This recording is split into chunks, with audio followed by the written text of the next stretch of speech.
इस अवधि में मुगल साम्राज्य जहांगीर तथा शाहजहां इन दो शासकों के कुशल नेतृत्व में रहा। इन शासकों ने अकबर द्वारा विकसित प्रशासनिक व्यवस्था का और भी अधिक प्रसार किया। तो शाहजहां के अंत के साथ ही हिंदी साहित्य के भक्ति काल की भी समाप्ति हो गई। इसके बाद हिंदी साहित्य में रीति काल आता है। ये तो थी राजनीतिक पृष्ठभूमि भक्ति काल की। आर्थिक एवं सामाजिक व्यवस्था कैसी थी, समाज कैसा था, जाति व्यवस्था कैसी थी उस समय का, शासन व्यवस्था, क्योंकि केंद्रीकृत शासन व्यवस्था थी। तो तुर्कों के द्वारा भारत में शासन कायम करने के लेकर शाहजहां तक के राजनीतिक इतिहास में सबसे महत्वपूर्ण तथ्य केंद्रीकृत शासन व्यवस्था है। तुर्कों के पतन और मुगल साम्राज्य के स्थापित होने के बीच के कुछ वर्ष को अगर छोड़ दोगे तो पूरा भारत एक केंद्रीकृत शासन व्यवस्था के अधीन रहा है। कभी कभी तो साम्राज्य का विस्तार दक्षिण भारत और बंगाल तक फैल गया। और केंद्रीकृत और स्थिर शासन का अर्थव्यवस्था पर सबसे अच्छा प्रभाव पड़ता है। इसे हम उत्तर भारत के संदर्भ में भी देखते हैं। कई बार तो हम देखते हैं कि तुर्कों ने शासन व्यवस्था को सुचारू रूप से चलाने के लिए केंद्रीय प्रशासन और स्थानीय प्रशासन की व्यवस्था की। आय और व्यय का हिसाब रखने के लिए अधिकारियों की नियुक्तियां की गई। साम्राज्यों को विभिन्न सूबों में बांटा गया और फिर सूबों को भी विभाजित किया गया, जिसे उस समय सिख कहा जाता था। सिख के नीचे परगने होते थे। गांव में खुद मकसद पटवारी के माध्यम से भू राजस्व की वसूली की जाती थी। इस तरह केंद्र से लेकर गांव तक सुचारू व्यवस्था कायम हुई और तुर्कों द्वारा स्थापित प्रशासनिक व्यवस्था आगे के शासकों द्वारा भी सुधार के साथ अपनाई जाती रही। शहरी समाज एवं व्यापार कैसा था उस समय? तुर्क के आने के बाद महत्वपूर्ण परिवर्तन शहर का उदय। तुर्क आने के बाद दिल्ली, आगरा, बनारस, इलाहाबाद, पटना, कई शहर उदय हुआ। ये शहर आगे चलकर प्रमुख व्यापार केंद्र बने। शहर के साथ साथ छोटे छोटे कस्बों का उदय हुआ। व्यापार के माध्यम से गांव, कस्बे और शहर से संबंध स्थापित हुआ। इस तरह गांव का अलगाव दूर हुआ। तुर्कों के साथ नई तकनीक भी भारत आई, जिसमें चरखा, धुनकी, रहट, कागज, चुंबकीय कुतुबनुमा जो है समय सूचक उपकरण, घुड़सवार, सेना प्रौद्योगिकी प्रमुख है। और नई तकनीकों का प्रभाव उद्योग तथा व्यापार पर पड़ा। चरखे के आने से वस्त्र उद्योग में काफी बढ़ोतरी हुई। कारीगर की क्षमता बढ़ जाने से वस्त्र उद्योग भारत का सबसे बड़ा उद्योग हो गया। इसी काल में धुनकी भी आई। धुनकी के आने से रुई से जो है बीज निकालने की प्रक्रिया तेजी से हो गई। नील एवं जो अन्य वनस्पति रंजकों से अनेक चमकीले रंग बनाए जाते थे। इस तरह देखे तो वस्त्र उद्योग में भारी संख्या में लोगों को रोजगार मिला। मोहम्मद बिन तुगलक ने कारखानों में 4000 रेशम कर्मी थे, जो भिन्न भिन्न प्रकार की पोशाक, वस्त्र, बुनाई, कसीदाकारी करते थे। कबीर दास का संबंध इसी उद्योग से था। आप जानते हैं कबीर के साहित्य में कई रूपक बुनाई उद्योग से हैं, जैसे झीनी, झीनी, बीनी, चदरिया एक एग्जाम्पल है, उदाहरण है। इस दौर में सड़कों के निर्माण का कार्य बड़े पैमाने पर हुआ। तुर्क शासक, मुगल शासक सभी ने सड़कें बनवाई और सड़क के किनारे सराय बनाकर यात्रियों के ठहरने की व्यवस्था की गई। इसका सीधा प्रभाव व्यापार पर हुआ और इन शासकों ने व्यापार के विकास पर बहुत ध्यान दिया। उन्होंने व्यापारिक मार्गों पर सुरक्षा की व्यवस्था की।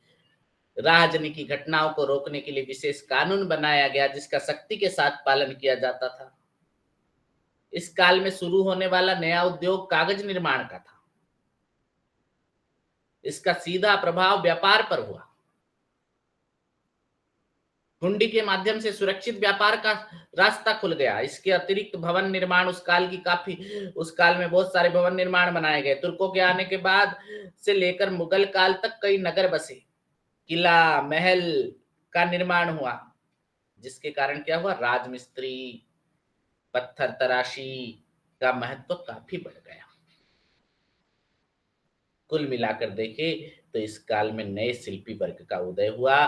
भक्ति काल के कई संत कवि इसी शिल्पी वर्ग में आते हैं। तुर्कों से लेकर मुगल काल तक उत्तर भारत में देशीय व्यापार के साथ साथ अंतरराष्ट्रीय व्यापार भी बढ़ गया। यहां से सूती वस्त्र का निर्यात बहुत ही बड़े पैमाने पर होता है। भारत में ऐसे बहुत से बंदरगाह थे जहां से विभिन्न देशों से व्यापार होता था। भारत दक्षिण पूर्वी एवं पश्चिमी एशिया के कई देशों को चीनी चावल जैसे खाद्य पदार्थ भेजता था। इस पूरे दौर में व्यापार और उद्योग में काफी वृद्धि हुई, जिसके परिणाम स्वरूप व्यापारी समुदाय आर्थिक रूप से काफी संपन्न हुआ। मुगल काल में कुछ शासक खुद व्यापार करते थे।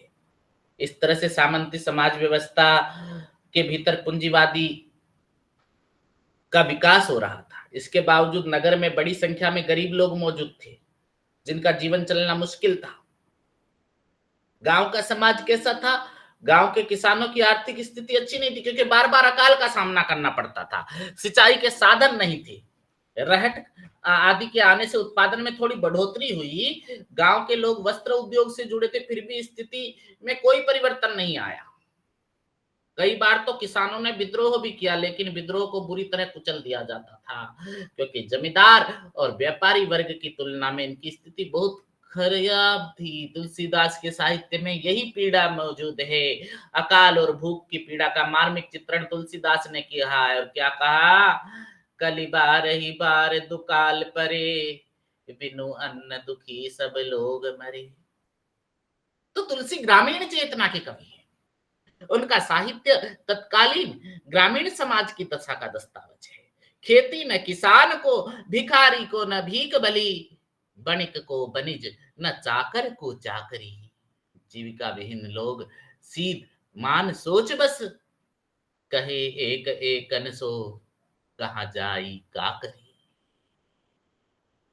किसान को खेती नहीं, भिखारी को भीख, बणिक को वाणिज्य और चाकर को चाकरी। तो जमींदारों के द्वारा किसानों का शोषण होता था। उस समय के ऐसे किसान जिनके पास अपनी जमीन थी, कठिन जीवन के बावजूद खाने की और दूसरी साधारण आवश्यकताओं को पूरा करने में समर्थ थे, किंतु भूमिहीन किसान, दस्तकारों, निचली श्रेणी के काम करने वालों की दशा बहुत ही दयनीय थी।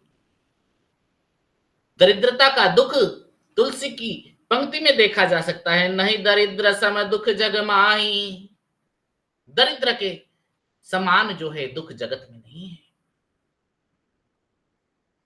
जाति व्यवस्था कैसी थी? 11वीं शताब्दी के आसपास हिंदू धर्म को कर्मकांड के माध्यम से एकीकृत करने की कोशिश हुई। जाति व्यवस्था बनी रही। जाति और सामाजिक रीति रिवाज की दृष्टि से हिंदू स्मृतिकारों ने ब्राह्मणों को समाज में ऊंचा स्थान देना जारी रखा। अब भी स्मृति ग्रंथों में इस बात पर जोर दिया जाता रहा है कि अपराधियों को दंडित करना और अच्छे आंखों की पुतली समझना क्षत्रियों का धर्म है। प्रजा की रक्षा के लिए शास्त्र धारण करना भी उन्हीं का कर्तव्य है। शूद्रों का कर्तव्य दूसरी जातियों की सेवा करना था। शूद्र के साथ अछूत का व्यवहार जारी था।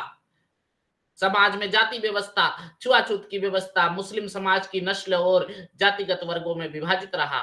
तुर्क, ईरानी, अफगान और भारतीय मुसलमानों ने एक दूसरे के साथ वैवाहिक संबंध नहीं होता था। मुसलमानों में श्रेष्ठता की भावना, पारस्परिक विवाहों का धार्मिक निषेध और एक साथ बैठकर भोजन न करने के कारण हिंदुओं और मुसलमानों के बीच आपस में मेल मिलाप नहीं था। इन प्रतिबंध के बावजूद भी हिंदू और मुसलमान के बीच सामाजिक संपर्क बना रहा, क्योंकि भक्ति आंदोलन की कृष्ण मार्गी धारा के कई भक्त मुसलमान हैं। जाति व्यवस्था का विरोध नाथों और सिद्धों ने किया और आगे इस परंपरा में संत भक्ति की वाणियों में देखा जा सकता है। कबीर कहते हैं, जेतु बामन बामनी का जाया, तो आन बाट होई के न आया। तुलसीदास भी साहित्य वर्ण व्यवस्था को लेकर अंतर विरोध है।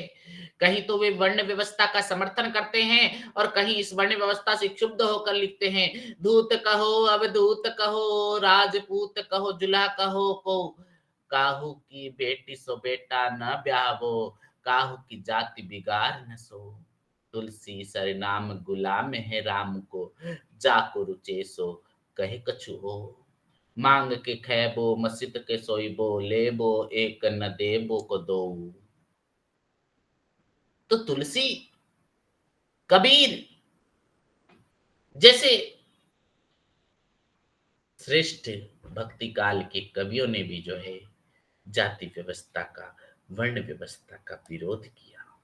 धार्मिक पृष्ठभूमि कैसी थी? अब धार्मिक पृष्ठभूमि पर चर्चा करते हैं, क्योंकि तुर्कों के आगमन से दिल्ली में सल्तनत की स्थापना हो गई थी।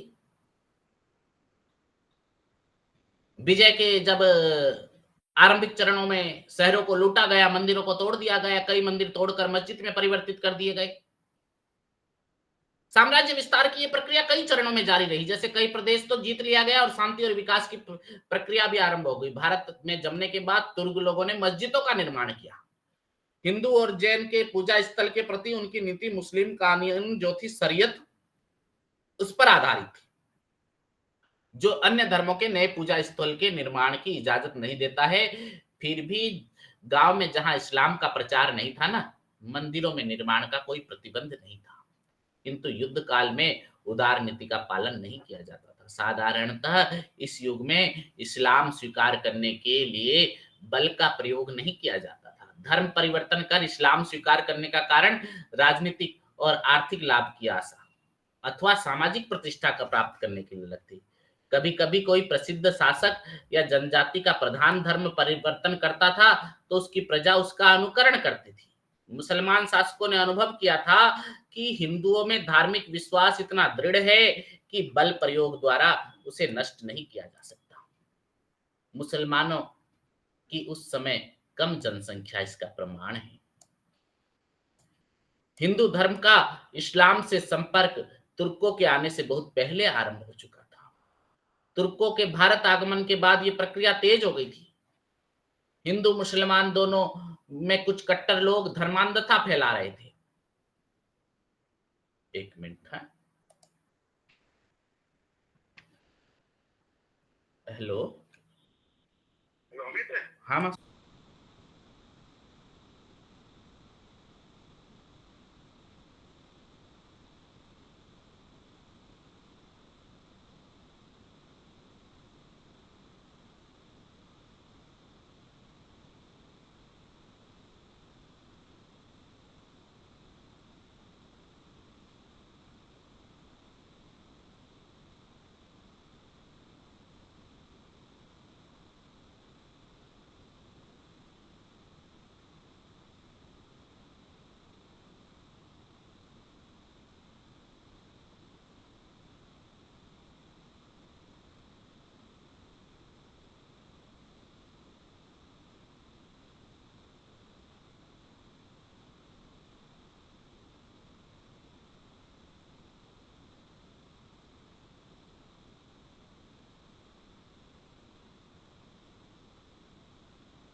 तो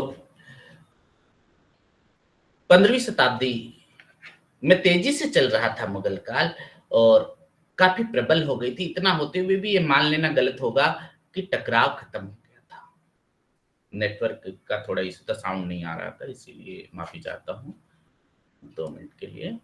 तो अन्य शासक जो थे वो अधिक तेजी से इसका विकास होता था और ये टकराव और मेल मिलाप विशेष अधिकारी एवं शक्तिशाली लोगों का मानवतावादी विचारों से प्रभावित आम जनता के बीच संघर्ष का रूप था। तो भक्ति आंदोलन के सभी भक्त कवि सबसे पहले मानवतावादी थे। मानवतावादी यानी उनमें इंसानियत थी। दार्शनिक पृष्ठभूमि कैसी थी, उस समय का फिलोसॉफी कैसा था, वेद से बुद्ध तक। आचार्य शुक्ल ने धर्म की भावात्मक अनुभूति को भक्ति कहा है। उनके अनुसार भक्ति का सूत्रपात महाभारत काल में और प्रवर्तन पुराण काल में हुआ है। यद्यपि भक्ति के बीज वेदों में ढूंढे जा सकते हैं, वेद काल के देवी देवता प्रकृति की विभिन्न शक्तियों के प्रतीक हैं, तो वेदों का मानव इन देवी देवताओं का आवाहन करता हुआ दिखाई देता है।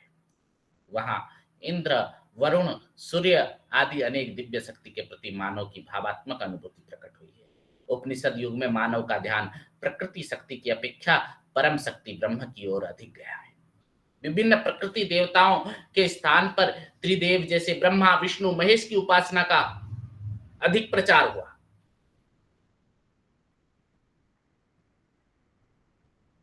महाभारत में जैसे भगवत गीता में जिसका भाग है, ज्ञान और कर्म के साथ साथ भक्ति को भी मोक्ष का एक मार्ग माना गया।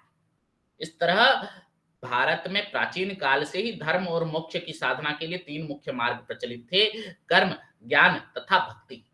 इनमें से कभी कर्म की प्रधानता रही, कभी ज्ञान की, तो कभी भक्ति की। तो उपनिषद काल में ज्ञान की प्रधानता थी, जबकि ब्राह्मण काल में कर्म की। ब्राह्मण काल में कर्म पर इतना अधिक बल दिया गया कि कर्म कांड के विस्तार और उनकी विकृतियों के विरुद्ध फिर से ज्ञान और निवृत्ति मार्ग को लेकर बौद्ध धर्म का प्रसार हुआ। ब्राह्मण काल में आकर यज्ञ में हिंसा और पाखंड की प्रबलता हो गई, इसलिए बौद्ध और जैन धर्म वैदिक संस्कृति के विरुद्ध प्रतिक्रिया के रूप में आए। भारतीय धर्म के क्षेत्र में बौद्ध एवं जैन धर्म का एक नया आंदोलन था। बौद्ध धर्म एवं जैन धर्म जो जो प्राचीन होता गया, त्यों उसमें भी वैदिक कर्म कांड का प्रवेश होता गया तथा रूढ़िवादिता बढ़ती गई। भक्ति आंदोलन का विस्तार कैसे हुआ? आलवार एवं नैनमार। 6ठी सदी के उत्तरार्ध से लेकर 10वीं सदी तक दक्षिण भारत में अनेक संत ने भक्ति आंदोलन का विस्तार किया। इन संतों की भक्ति विशुद्ध प्रेम पर आधारित थी। इनके उपास्य देव थे शिव और विष्णु। याद रखना, आलवार भक्त ये संत जे थे। नैनार जो शिव की भक्त थे और आलवार यानी जो विष्णु के भक्त थे। नैनार यानी शिव के भक्त, आलवार विष्णु के भक्त। नैनमार और आलवार संतों ने जैनियों और बौद्धों को अपरिग्रह को अस्वीकार कर ईश्वर के प्रति व्यक्तिगत भक्ति को ही मुक्ति का मार्ग बताया। इन संतों में ब्राह्मण के साथ साथ निम्न जातियों के भी कई संत थे। उनमें अंदाल नामक एक महिला संत थी। याद रखना, निम्न जाति की संत थी, ब्राह्मण के साथ साथ महिला संत थी, जिन्होंने कहा कि ईश्वर के साथ भक्त का संबंध पति के साथ स्नेहिल पत्नी संबंध जैसा होता है। संतों के विस्तृत आधार वाले चरित्र के कारण प्रेम पूर्ण भक्ति का उनका संदेश किसी एक वर्ग के लिए नहीं था। सभी लोग इस भक्ति को ग्रहण कर सकते थे, भले ही उनकी जाति, परिवार अथवा लिंग जो भी हो। नैनारों और आलवारों के आक्रमण का प्रमुख लक्ष्य था बौद्ध धर्म और जैन धर्म से। उन दिनों दक्षिण भारत में बौद्ध और जैन अधिक प्रभावशाली थे। आम जनता को अपने साथ लाने के लिए जो है नैनार और आलवार संतों को सफलता मिली। इसी कारण कालांतर में बौद्ध धर्म एवं जैन धर्म जो है दक्यानुस एवं पुराण पंथी हो जाना, निरंतर अनुष्ठानवाद में लिप्त हो गए थे, क्योंकि नैनार एवं आलवार संतों ने स्थानीय मिथकों एवं गाथाओं का सहारा लिया था। उनकी भाषा क्या थी? आम लोगों की भाषा तमिल तेलुगु थी। इस तरह उन्होंने एक सरल एवं सहज धर्म का प्रचार प्रसार किया। ये संत आम लोगों का भावात्मक प्रभाव डालने में सफल हुए और इसी तरह से जो है दक्षिण भारत में ये फैल गया। फिर शंकराचार्य आते हैं। 8वीं नवी सदी में दार्शनिक स्तर पर बौद्ध विचारों से टकराने की भूमिका शंकराचार्य ने निभाई। बौद्ध तथा प्रभाव को घटाने के लिए वेदों और ब्राह्मणों की महत्ता को स्थापित करने के लिए शंकराचार्य ने अपने दार्शनिक चिंतन में अद्वैतवाद के सिद्धांत पर जोर दिया। अद्वैतवाद का आधार क्या है? ब्रह्म सत्य है, जगत मिथ्या है। अद्वैतवाद यानी भगवान सच है और सब कुछ दुनिया जो है झूठी है। आत्मा परमात्मा ही है, उससे भिन्न या पृथक नहीं है। सांसारिक माया के कारण मानव आत्मा परमात्मा की एकता को पहचानने की भूल करता है। शंकराचार्य एक और बौद्ध एवं जैन दर्शन का विरोध कर रहे थे, तो दूसरी ओर उनका विरोध आलवार एवं नैनार से था। शंकराचार्य के दर्शन में वर्ण व्यवस्था का समर्थन किया गया है। कुल मिलाकर शंकराचार्य के दर्शन में ब्राह्मणवादी व्यवस्था को मजबूत करने का ही कार्य किया। यहाँ पर ध्यान रखने की बात है कि शंकराचार्य ने ज्ञान के साथ साथ निर्गुण ब्रह्म की उपासना का प्रचार किया।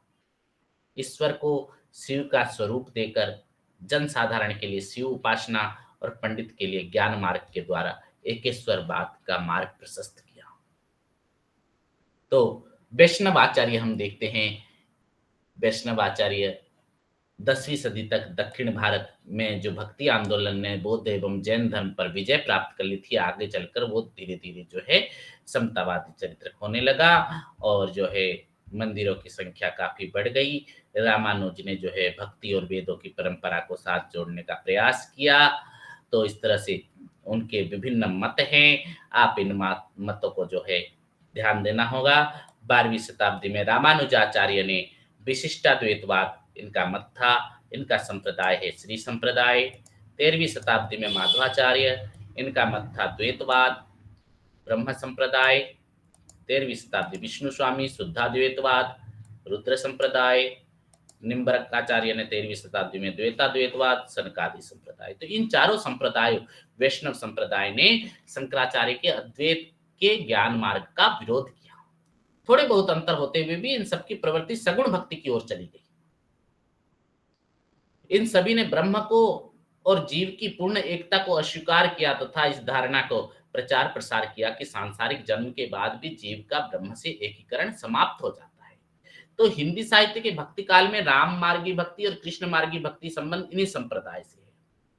राम मार्गी भक्ति रामानुजाचार्य के शिष्य राघवानंद के विचार से उत्तर भारत में प्रचार प्रसार हुआ राम भक्ति। उसी प्रकार कृष्ण भक्ति रामानुजाचार्य के श्री संप्रदाय का उत्तर भारत में विकसित हुआ। कृष्ण भक्ति का संबंध माधवाचार्य के ब्रह्म संप्रदाय, विष्णु स्वामी के रुद्र संप्रदाय, निम्बकाचार्य के सनकादि संप्रदाय है। तो इन तीनों प्रवर्तकों के अनुयायियों में कुछ ऐसे हुए जिन्होंने संप्रदाय विशेष से दीक्षित होकर निजी सिद्धांतों के आधार पर स्वतंत्र भक्ति संप्रदाय की स्थापना की, जैसे चैतन्य महाप्रभु ने और महाप्रभु वल्लभाचार्य की शिष्य परंपरा में हिंदी साहित्य के कृष्ण भक्त कवि आते हैं। वल्लभाचार्य की भक्ति को पुष्टि मार्ग भक्ति के नाम से जाना जाता है और अष्टछाप के कवियों का संबंध इसी पुष्टि मार्ग से है। ये तो एक हमने जाना कि भक्ति में सगुण भक्ति मतलब कृष्ण भक्ति, राम भक्ति। अब भक्ति में निर्गुण संत साहित्य कैसा था? निर्गुण संतों का संबंध एक तरफ रामानंद से है तो दूसरी तरफ नाथ सिद्ध से भी प्रभावित है। इस्लाम के आने से पहले भारत में ब्राह्मण धर्म के विरोध में कुछ पंथ सक्रिय थे। नाथपंथी एवं सिद्ध इनमें प्रमुख थे। राजपूत राजाओं की पराजय और तुर्कों का साम्राज्य स्थापित होने के से जो है ब्राह्मणों का आदर और उनकी शक्ति कम हो गई। नाथ एवं सिद्धों में अक्सर निम्न जातियों के लोग होते थे। चमत्कारी शक्तियों में उनका विश्वास था। ये वर्ण व्यवस्था, ब्राह्मण धर्म की आचार संहिता तथा कर्म कांड के सख्त विरोधी थे।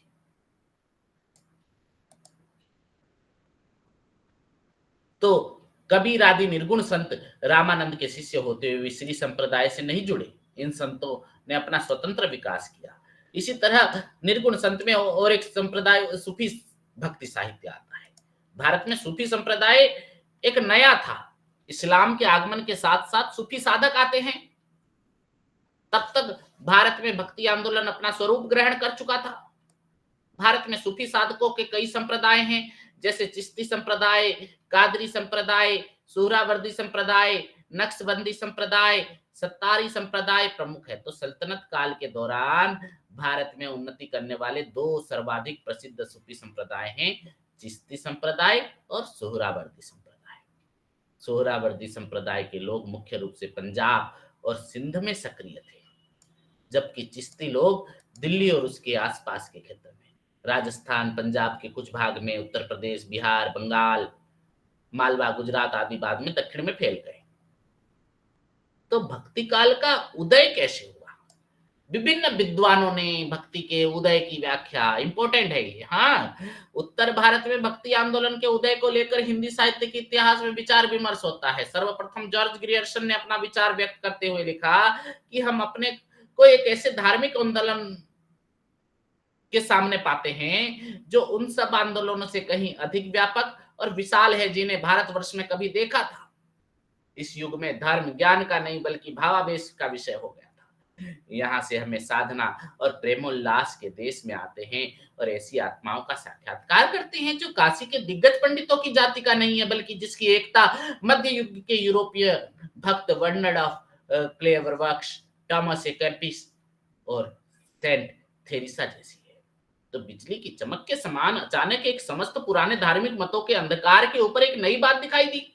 कोई हिंदू नहीं जानता कि ये बात कहां से आई और इसका प्रादुर्भाव का कारण निश्चय नहीं कर सकता। ग्रियर्सन ने अनुमान किया कि ईस्वी सन की दूसरी तीसरी शताब्दी में निस्टोरियन ईसाई मद्रास प्रेसिडेंटी के कुछ हिस्से में आकर बस गए थे।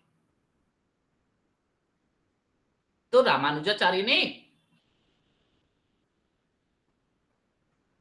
इसी ईसाई भक्तों के से भावावेश और प्रेमोल्लास की धार्मिक भावना का परिचय प्राप्त किया, जो आगे चलकर उत्तर भारत में प्रसारित हुआ। इस आधार पर जॉर्ज ग्रियर्सन ने उत्तर भारत के भक्ति आंदोलन को ईसाइयत की देन माना। ग्रियर्सन ने इसी विश्लेषण के बाद इतिहासकारों ने विरोध भी किया। फिर भी ग्रियर्सन महत्वपूर्ण है तो इसलिए कि उन्होंने भक्ति आंदोलन की पहचान ही सबसे पहले की। अगर इनके बाद अगर किसी का इतिहास ग्रंथ है तो वो आचार्य शुक्ल जी का। उन्होंने भक्ति काल का विश्लेषण विस्तार से किया है। शुक्ल जी की दृष्टि में भक्ति साहित्य हतोत्साहित और पराजित हिंदू जनता की प्रतिक्रिया है। उनके अनुसार देश में मुसलमानों का राज्य प्रतिष्ठित हो जाने पर मुसलमान शासक द्वारा मंदिर गिराए गए, हिंदुओं के पूज्य प्रतिष्ठित पुरुषों का अपमान किया जाने लगा। ये सब होने के बावजूद भी हिंदू जनता कुछ नहीं कर सकती थी। शुक्ल जी की 10 शब्दों में, ऐसी दशा में अपनी वीरता के गीत न वे गा ही सकते थे, न बिना लज्जित हुए सुन सकते थे। आगे चलकर जब मुस्लिम साम्राज्य दूर तक स्थापित हो गया, तब परस्पर लड़ने वाले स्वतंत्र राज्य भी नहीं रह गए। इतने भारी राजनीतिक उलटफेर के पीछे हिंदू जन समुदाय पर बहुत दिनों तक उदासी छाई रही। अपने पौरुष से हताश जाति के लिए भगवान की शक्ति और करुणा की ओर जाने के अतिरिक्त दूसरा मार्ग ही क्या था?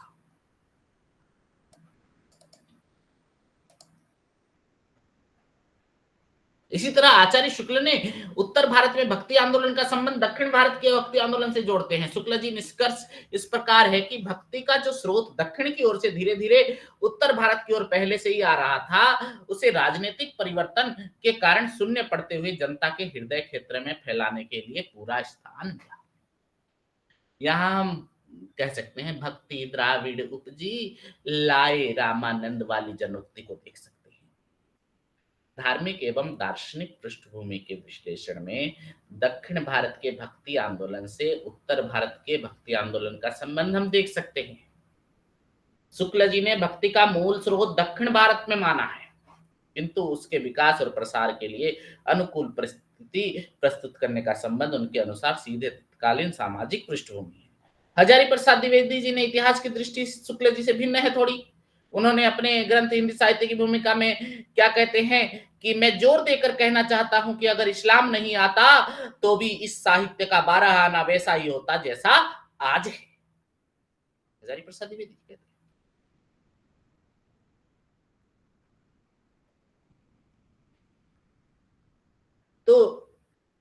भक्ति आंदोलन की अभिव्यक्ति मुख्यतः चार मार्गों में हुई है: ज्ञान मार्गी, प्रेम मार्गी, कृष्ण मार्गी और राम मार्गी।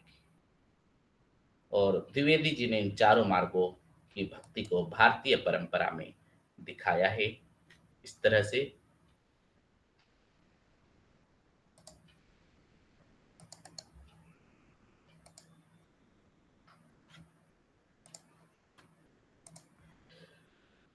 हम देखते हैं कि शुक्ल जी के तत्कालीन परिस्थितियां महत्वपूर्ण थी, जबकि द्विवेदी जी के यहाँ उससे आगे बढ़कर तत्कालीन परिस्थितियों की परंपराओं का योग है। रामविलास शर्मा ने भक्ति आंदोलन में हिंदी प्रदेश की सामाजिक ऐतिहासिक संदर्भ में देखने का प्रयास किया है। विभिन्न विद्वानों ने अपने अपने ढंग से जो है भक्ति आंदोलन की पृष्ठभूमि बताई।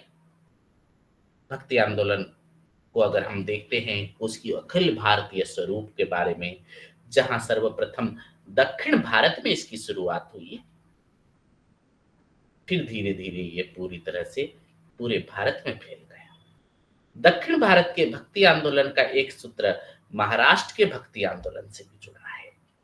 13वीं 14वीं शताब्दी के संत ज्ञानेश्वर, नामदेव आदि भक्तों ने इस आंदोलन के माध्यम से महाराष्ट्र में एक जातीय सांप्रदायिक एकता को मजबूत किया था। तो दक्षिण भारत में भक्ति का जिस तरह से उदय हुआ, हमने देखा कि फिर बाद में भक्ति आंदोलन में जो है वर्ण व्यवस्था, नारी के बारे में क्या कहते हैं, जिस तरह से कबीर भी कहते हैं, शास्त्रवादियों का विरोध करते हैं और कहते हैं कि मैं कहता आखन की देखी, तू कहता कागज की लेखी।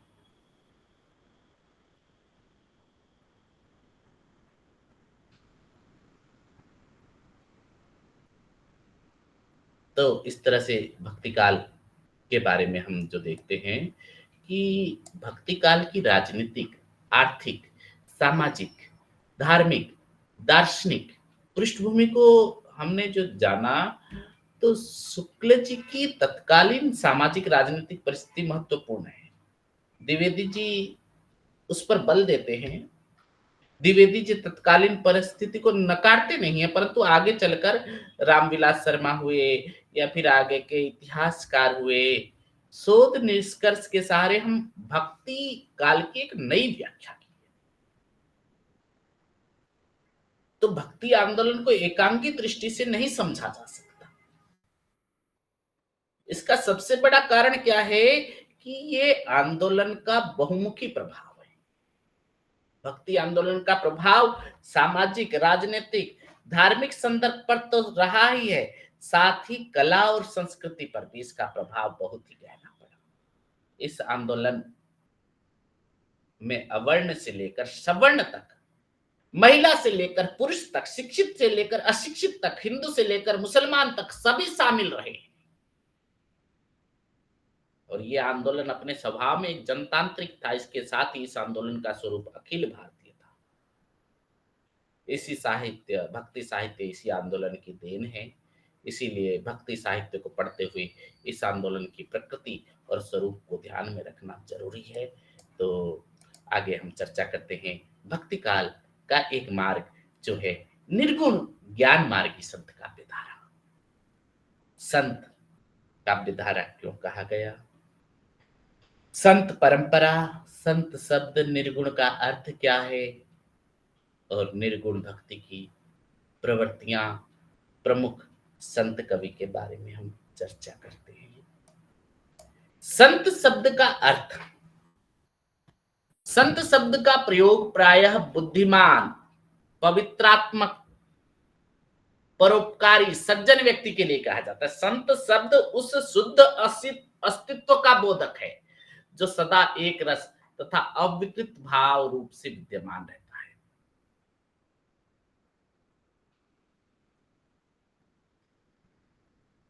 हिंदी में संत कवि के अभिप्राय कबीर आदि निर्गुण उपासक ज्ञान मार्गी कवियों से लिया जाता है। संत मत क्या है? संत मत पहले से निश्चित किसी सिद्धांत या मत का संग्रह मात्र नहीं है। इसका प्रसार विभिन्न संतों पर समय समय पर दिए गए उपदेशों से भी नहीं होता है। ये परंपरा ज्ञान का संधान कर प्रसार कर प्राप्त करती। कबीरदास कहते हैं, सतगुरु तत कहो विचार, मूल गयो अनभे विस्तार। तत्व का ग्रहण कर अनुभव और विवेक समन्वय से ही मत अस्तित्व में आया। बुद्ध ने भी कहा, बुद्ध देव ने, कि कोई बात इसलिए न मानो कि किताब में लिखी है, कि वो तुम्हारे मत के अनुरूप है। कहने वाला सुवेश है, अधिक पढ़ा लिखा है, वयोवृद्ध है, तुम्हारा श्रद्धेय है। जब तुम मर्म विवेचन से ये न जान लो कि वो जो कुछ कह रहा है उसमें तुम्हारा ही नहीं दूसरों का भी कल्याण है, तभी मानो, या अपना दीपक स्वयं बनो। कबीर आदि संतों ने भी अनुभव और विवेक को तरजीह दी है। राम नाम के महत्व को स्वीकार तो अन्य मत भी करते हैं, किंतु कबीरदास आदि संत जो है मर्म जान लेने के महत्व देते हैं। नाम के महत्व से ज्यादा उसके मर्म को समझिए, इसके रहस्य का परिचय प्राप्त कर लेने की बात कहते हैं। तो संत कवि ईश्वर से तादात्म्य करने के लिए नाम उपासना की पद्धति को स्वीकार करते हैं। परम तत्व के विषय में किसी प्रकार का दार्शनिक विवेचन इन्होंने नहीं किया है। इसे ये कवि राम, खुदा, रहीम, ब्रह्म आदि अनेक नाम से पुकारते हैं, किंतु सबका लक्ष्य परम तत्व या साक्षात्कार करना है। नामकरण की विशेषता है कि इसमें साधक का ध्यान बराबर अपने इष्ट देव में लगा रहता है। उसे एक क्षण के लिए भी अपनी साधना को छोड़ना नहीं होता है। इसके लिए किसी प्रकार के बाह्य कर्म कांडगत उपकरण की आवश्यकता नहीं पड़ती। उन्हें सदैव ईश्वर की सुरती रहती है। संतों की यह साधना पद्धति अजपा जप के नाम से प्रसिद्ध है।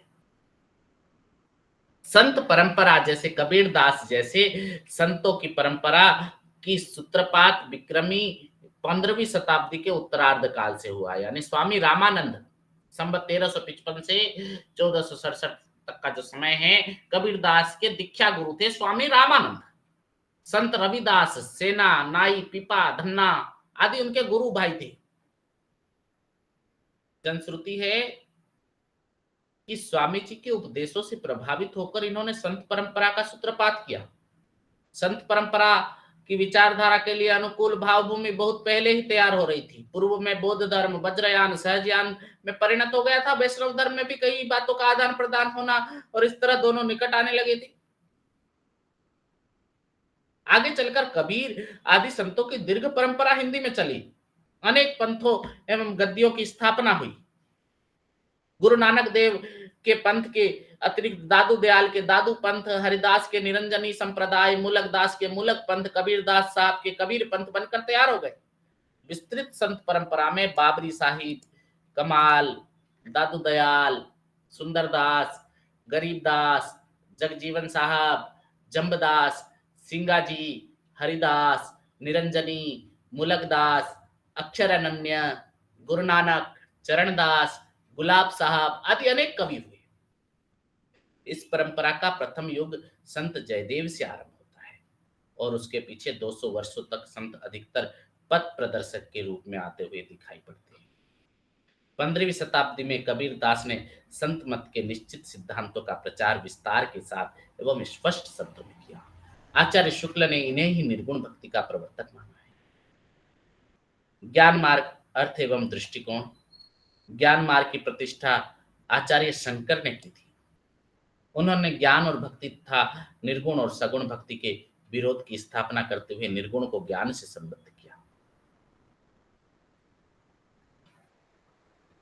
तो निर्गुण का अर्थ क्या होता है, निर्गुण का स्वरूप कैसा होता है?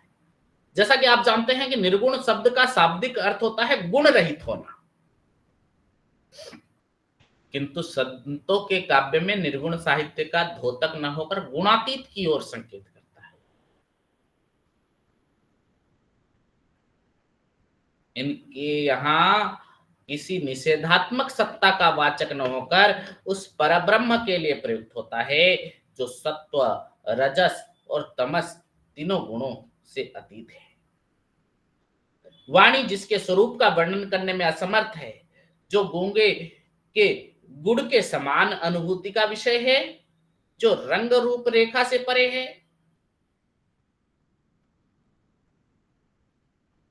जो गूंगा मीठे फल को रस अंतर रंगत ही भावे।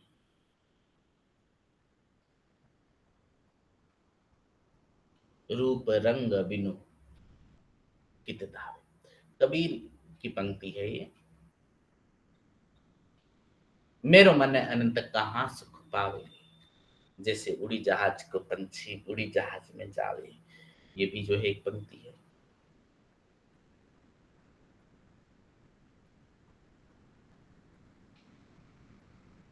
तो निर्गुण कहने का मतलब ब्रह्म घटघट व्यासी है, फिर भी इंद्रियों से परे है। वो अवर्ण होकर भी सभी वर्णों में है, अरूप होकर भी सभी रूपों में विद्यमान है। वो देश काल से परे हैं, यदि अंत में रहित है, फिर भी पिंड और ब्रह्मांड सभी में व्याप्त है। निर्गुण के स्वरूप के बारे में जो है वो खुद कहते हैं कबीरदास।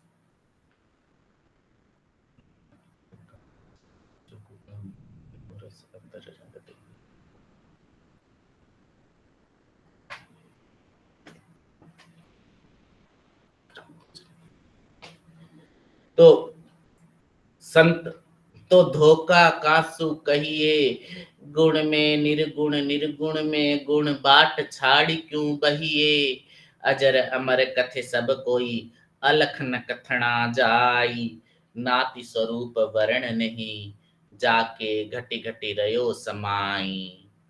स्वयं ब्रह्मांड कथे सब कोई, बाके आदि अरु अंत न होई, पिंड ब्रह्मांड छाड़ी, जे कहिए कहे कबीर हरि सोई। कबीरदास कहते हैं कि संत मैं धोखे की बात किससे कहूं, गुण में ही निर्गुण है और निर्गुण में ही गुण है। उसका ध्यान छोड़कर कहां बहता फिरा जाए। लोग उसे अजर कहते हैं, अमर कहते हैं, पर वास्तव में तो ये है कि वो अलक्ष्य है। उसका वर्णन नहीं किया जा सकता, उसका कोई स्वरूप नहीं है, उसका कोई वर्ण नहीं है, वो घटघट में समाया है। लोग पिंड और ब्रह्मांड की बातें करते हैं, किंतु उसका ना तो आदि है और ना अंत है। जो पिंड और ब्रह्मांड से भी परे है वो हरि है। ऐसा हरि जिसका रूप नहीं, रेखा नहीं, जो सूर्य चंद्र पवन पानी भी नहीं, वह संत कवियों का निर्गुण है। आचार्य शुक्ल ने भी ब्रह्म का पर्याय मानते हुए दृश्यमान जगत से विलक्षण सबसे न्यारा यह निर्गुण प्रेम से प्राप्य है, अनुभूति का विषय और भावना के कोमल नाल से भावित है। तो निर्गुण जो है सब जगह व्याप्त है, वो घट घट व्यापी है, ब्रह्म निराकार है। इसको आपको जानना होगा। वो अनुभूति का विषय है, प्रेम और प्राप्ति का विषय है।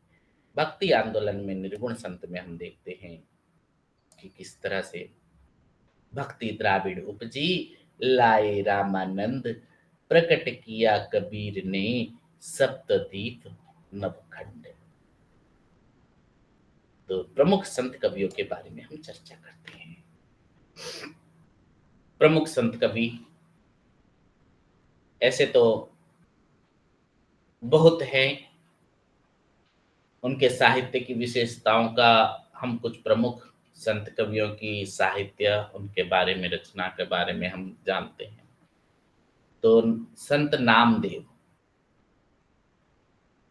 ये सतारा के नरसी बमनी गांव में इनका जन्म हुआ था 1329 ईस्वी को। पैतृक व्यवसाय की ओर इनकी रुचि नहीं थी। बचपन से ही साधु सेवा, संत सेवा में जीवन बिताते थे। संत बिसोवा खेचर इनके गुरु थे। प्रसिद्ध संत ज्ञानेश्वर के प्रति इनकी गहरी निष्ठा थी।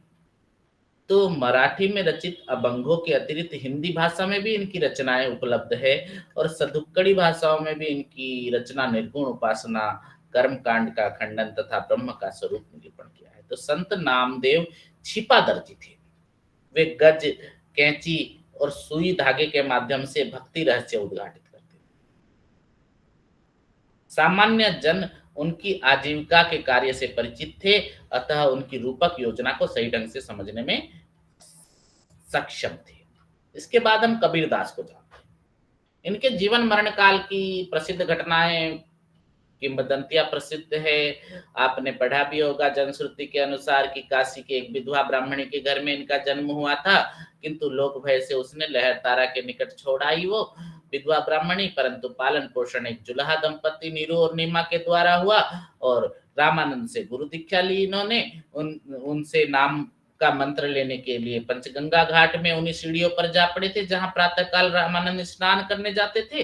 अंधेरे में रामानंद के चरण कबीर साहब पर पड़ गए और रामानंद जी बोल उठे, राम राम। आगे चलकर यही मंत्र मानुष सत्य के महान लक्ष्य की प्राप्ति था जो है, यही जो है गुरु मंत्र बन गया। परंतु कबीर ने तो मसी कागज तक छुआ नहीं। इन्होंने आत्मचिंतन और लोक निरीक्षण से जो ज्ञान प्राप्त किया उसी को निर्भयता पूर्वक अपनी साखियों और पदों में अभिव्यक्त किया है। इन्होंने वर्णाश्रम धर्म में प्रचलित कुरीतियों ही नहीं, लोक में प्रचलित अपधर्म जैसे जादू, टोना, मंत्र, तंत्र, टोटका, ये सबको पहचाना। ताथे कहिए लोकाचार, देव कतेव कथे व्यवहार। कबीर साहसी और तेजस्वी व्यक्तित्व के धनी थे। उनकी कथनी और करनी में जबरदस्त एक रूपता थी। जनता को संबोधित करके परीक्षा के क्षणों में पीछे हट जाने वाले उपदेशक वे नहीं थे। वे ऐसे कर्मयोगी थे जो अंधविश्वासों की खाई पाटने के लिए, अपना घर जलाने के लिए तैयार थे। काशी को देवभूमि मानकर वह विश्वास किया जाता है कि जिस व्यक्ति की मृत्यु तपोभूमि में होगी वह मरणोपरांत अवश्य ही श्रेष्ठ स्थान का अधिकारी होगा। जो व्यक्ति मगहर में काल कवलित होगा वह अगले जन्म में निकृष्ट योनि में जन्म लेगा। लोक में फैले इस अंधविश्वास को तोड़ने के लिए जीवन के अंतिम समय में कबीर मगहर में जाकर रहने लगे और उन्होंने सिद्ध किया कि एक जीव ते सब जग उपजा, कौन भला कौन मंदा। इस प्रकार ये अंधविश्वास भी तोड़ा कि जो काशी तन तजे, कबीरा तो राम ही कहा निहोरा रे। कवि के रूप में कबीर जीवन की सहजता के अधिक निकट थे और निर्गुण संत कवियों में सर्वश्रेष्ठ कवि है कबीरदास जी। उनकी कविता में छंद, अलंकार, शब्द शक्ति आदि गौण हैं और लोक मंगल की चिंता प्रधान है। इनकी वाणियों का संग्रह उनके अनुयायियों ने बीजक नाम से किया। उसके 3 भाग हैं बीजक के, साखी, शबद और रमेनी। रमेनी और शबद में गाने के पद हैं तथा साखी जो है दोहा छंद में लिखी गई। सिखों के गुरु ग्रंथ साहिब में भी कबीर के नाम से पद तथा सलोकु संग्रहित है। इन रचनाओं में कबीर साहब ने जाति पाति, छुआछूत, अंधविश्वास, रूढ़िवादी दृष्टिकोण, पूजा अर्चना तथा धार्मिक कर्मकांड का विरोध किया। वे ऐसे साधक थे जिन्होंने वेदांत के सत्य और पारमार्थिक सत्य को पृथक पृथक नहीं माना, अपितु सत्य को भक्ति के सहज प्राप्य बताया। कबीरदास की अभिव्यंजना शैली बहुत सशक्त थी। उनकी भाषा मूलतः तो पूरब की है, किंतु उसमें अन्य बोलियों का मिश्रण होने के कारण उसे सदुक्कड़ी भाषा बोलकर कहा जाता है। इनके काव्य में प्रतीक योजना का सुंदर निर्वाह हुआ है। अगले कवि हैं हमारे निर्गुण संत कवि रैदास। रैदास अथवा रविदास के जीवन काल की तिथि के बारे में निश्चित रूप से पता नहीं है, ज्ञात नहीं होता, इसलिए समकालीन धन्ना और मीरा ने अपनी रचनाओं में बहुत श्रद्धा के साथ इनका नाम उल्लेख किया है। ऐसा माना जाता है कि कबीर के समकालीन थे। रैदास की परिचय में उनका जन्म काल का उल्लेख नहीं है, अतः समकालीन व्यक्तियों को प्रमाण मानकर कहा जा सकता है कि इनका जन्म संभवतः 15वीं शताब्दी में हुआ होगा। रैदास की कविता में जो सामाजिक विषमता के प्रति विरोध है, उन्होंने वर्णवादी व्यवस्था की असमानता के प्रति आक्रोश प्रकट किया। वो कविता में बार बार अपने को चमार कहकर संबोधित करते हैं। इस प्रकार कवि का प्रतिरोध ही है कि जाति प्रथा और कर्मकांड को उन्होंने तोड़ने का उपदेश दिया। उनकी कविता में मूर्ति पूजा, तीर्थ यात्रा आदि बाह्य विधान का विरोध हुआ है। इनकी रचनाओं में कोई व्यवस्थित संकलन नहीं है, मात्र फुटकल रूप से उपलब्ध होता है। आदि ग्रंथ में उनके कुछ कुछ पद मिलते हैं, अन्यथा भगवत प्रेम, आत्मनिवेदन सब कुछ है। अगले निर्गुण कवि हैं गुरु नानक देव।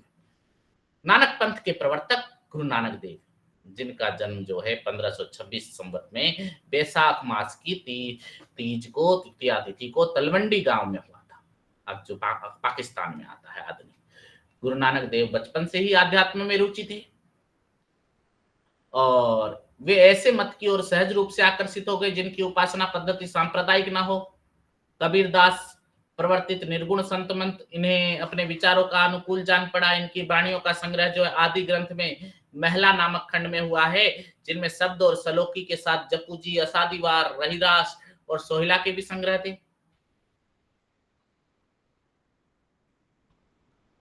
तो इस तरह से आगे कवि थे जो है संत दादू दयाल। दादू पंथ के प्रवर्तक दादू दयाल का जन्म जो है गुजरात के अहमदनगर में 1601 ईस्वी में माना जाता है। इनकी मृत्यु 1660 में राजस्थान के प्रांत जो है नराणा गांव में हुई थी, जहां पर इनके अनुयायियों का प्रधान मठ दादू द्वारा वर्तमान है। ये जाति के धुनिया थे। दादू को परम ब्रह्म संप्रदाय का प्रवर्तक माना जाता है। बाद में परम ब्रह्म संप्रदाय को दादू पंथ के नाम से जो है संबोधित किया। और इनके गुरु के विषय में अधिक ज्ञात नहीं है। इनकी वाणियों का संग्रह हरडे वाणी के नाम से जगन्नाथ दास ने प्रस्तुत की है, हरडे वाणी दादू दयाल की। और इनके प्रमुख शिष्य रज्जब जी इसमें पाए जाने वाली त्रुटियों को सुधार कर अंग बंधु नाम से प्रस्तुत किया। दादू जी की और दूसरी रचना है काया बेली। संत सुंदरदास, अगले कवि संत दादू दयाल के योग्यतम शिष्य सुंदरदास, जो जयपुर राज्य की प्राचीन राजधानी दौसा नगर में हुआ था इनका जन्म। इनकी प्रमुख रचना है सुंदर विलाप, प्रसिद्ध रचना। संत मूलक दास, इनका जन्म इलाहाबाद के गढ़ा गांव में हुआ था, इलाहाबाद के निकट गढ़ा नामक गांव में। इनकी प्रमाणिक ग्रंथ के नाम जो है ज्ञान बोध, ज्ञान परोची, राम अवतार लीला, रत्न खान, भक्त वत्सावली, मूलक दास। ये थे निर्गुण भक्त कवि, प्रमुख निर्गुण भक्त कवि और उनकी रचनाओं के बारे में। निर्गुण भक्त की काव्य की प्रवृत्तियां क्या है, ये हमें ध्यान देना।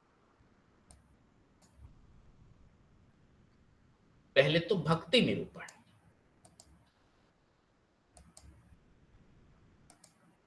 संत कवियों के लिए भक्ति शांति की खोज में आए साधक की शरण भूमि में न थी, यह उनकी कर्म भूमि थी। इसी से वे लोक हृदय को अवस्था का संबल दे सके तथा सामाजिक ऐक्य की स्थापना से लक्ष्य की ओर प्रयत्नशील हो सके।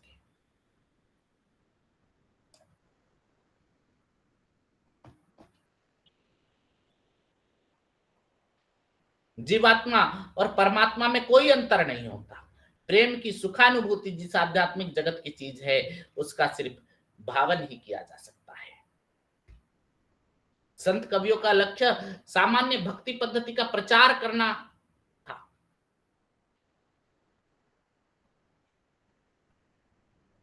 जिसमें भेदभाव की भावना का परिहार हो सके।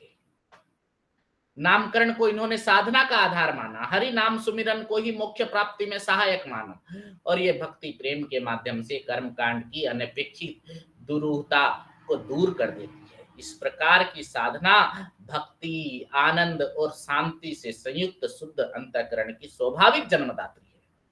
साधना का ये मार्ग भक्ति परक ही न था, अपितु भक्ति के माध्यम से मानवीय न्याय की साधना का युगांतकारी प्रयास था। सामाजिक चेतना कैसी थी निर्गुण भक्ति में? मध्यकालीन भक्ति काव्य मूलतः सामाजिक सांस्कृतिक आंदोलन के रूप में सामने आता है। भक्ति आंदोलन ने समाज के अन्य तजों को सम्मान पूर्वक जीने यापन करने की आशा का संचार किया। यह मध्यकालीन जागरण, लोक जागरण, भारतीय जागरण अर्थात जन आंदोलन के नाम से जाना।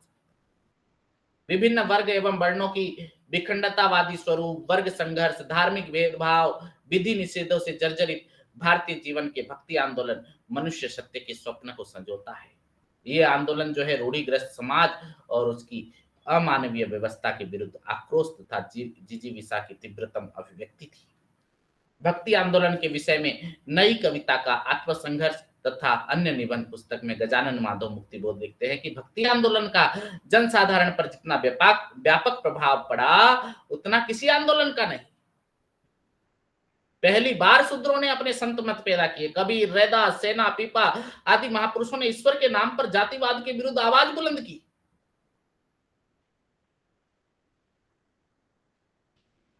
और भक्ति के इन कवियों ने ही यह बल पर ये डंके की चोट पर घोषित कर दिया कि इनकी जाति निम्न है, जाके कुटुंब ढोर ढोवत फिरही, अजहु बनारसी आसपास आचार सहित विप्र करही, दंड उतितिन तने रविदास दासानुदास। समाज की सुख की नींद में सोया हुआ देखकर संतों का विरोध उग्र रूप धारण कर लेता है। अपने ज्ञान चक्षुओं से ये संत जो है युग की पीड़ा का साक्षात्कार कर रहे हैं। उनके अंतर्मन से उद्भासित वाणी उनकी वास्तविक पीड़ा का परिचायक है। सुखिया सब संसार है, खावे और सोवे, दुखिया दास कबीर है, जागे और रोवे।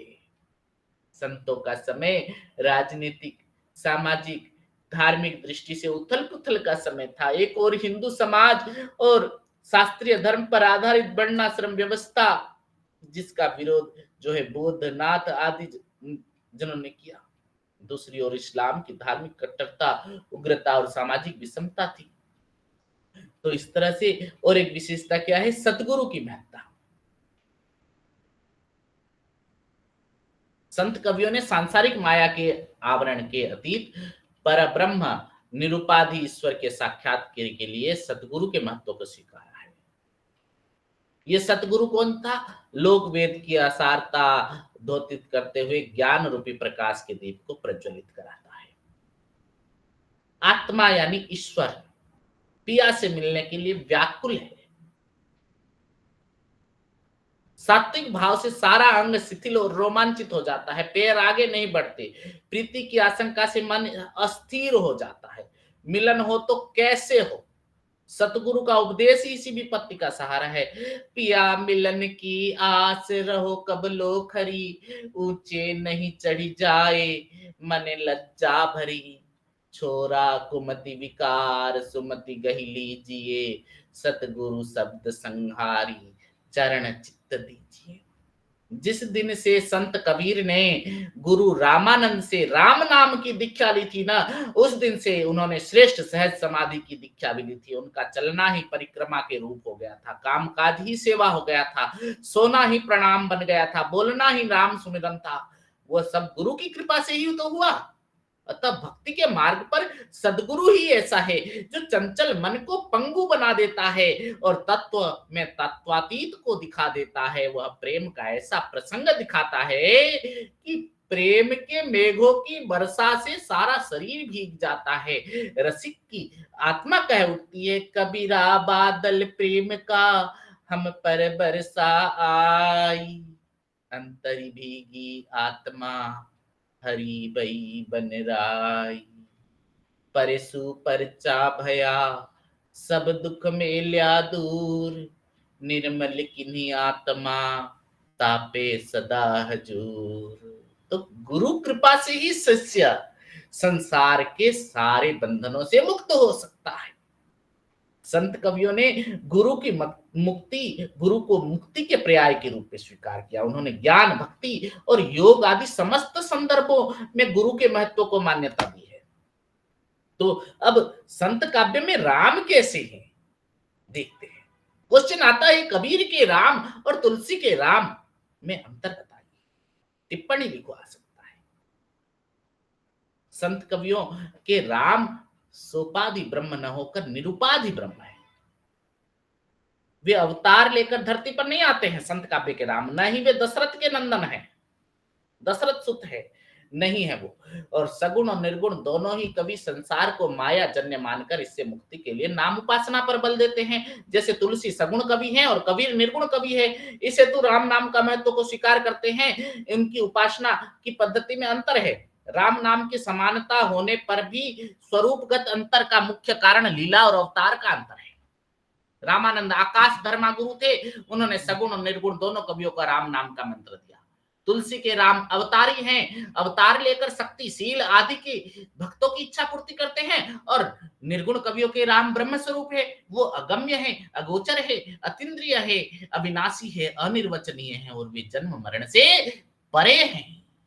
जाके मुख माथा नहीं, नाही रूप कुरूप, पहुपवास से पातरा, ऐसा तत्व अनूप, यानी जिसका मुंह माता नहीं है, जिसका रूप नहीं है, जो सुगंध से भी पतला है, ऐसा मेरा तत्व अनुपम है। इस पर ज्योतिर्मय प्रकाश पुंज के दिव्य के एवं घट घट वासी स्वरूप का अनुभव सदगुरु का प्रसाद पाकर ही किया जा सकता है। तो कबीर ने राम को भावगम्य बनाने का प्रयत्न किया है। साधक जब सहज होकर राम का अनुध्यान करता है, तन्मयता के क्षण में राम की अनुभूति होती है। अगला जो है विशेषता है वो रहस्यवाद। रहस्यवाद जीवात्मा की उस अंतर्निहित प्रवृत्ति का प्रकाशन है जिसमें दिव्य और अलौकिक आत्मा से अपना शांत और निश्चल संबंध जोड़ना चाहती है। जैसे माया जग ठगनी का नाश होते हुए आत्मा परमात्मा का मिलन हो जाता है। जल में कुमथा कुंभ में जल है, बाहर भीतर पानी, फूटा कुंभ जल जल ही समाना, यह तथ्य कहत अज्ञानी, ये तथ्य कथ्यो ज्ञानी। तो ज्ञानोदय होते ही अद्वैतवादी स्वरूप स्पष्ट हो जाता है। रहस्य की चरम परिणति उस समय सामने आती है जब आत्मा परमात्मा दोनों मिलकर एक ही हो जाते हैं। हरि मरी हो तो हम हूं मरी हो, हरि न मरे हम काहे को मरिए। तो इस तरह से जो है रहस्यवाद है। अद्वैतवाद संत कवियों की वाणी में शंकर के अद्वैत भाव भी प्रभावित हुआ है। इनकी काव्य भाषा अगर देखें, संत काव्य की काव्य भाषा, तो वह है ब्रज, अवधी, भोजपुरी, मिथिला, राजस्थानी, हरियाणवी, पंजाबी, खड़ी बोली, अरबी, फारसी, उर्दू, सिंधी आदि कई शब्दों का निसंकोच प्रयोग किया है। भाषा के इस विस्तार से ज्ञात होता है कि संत कवि इस देश की भाषिक विविधता से परिचित थे।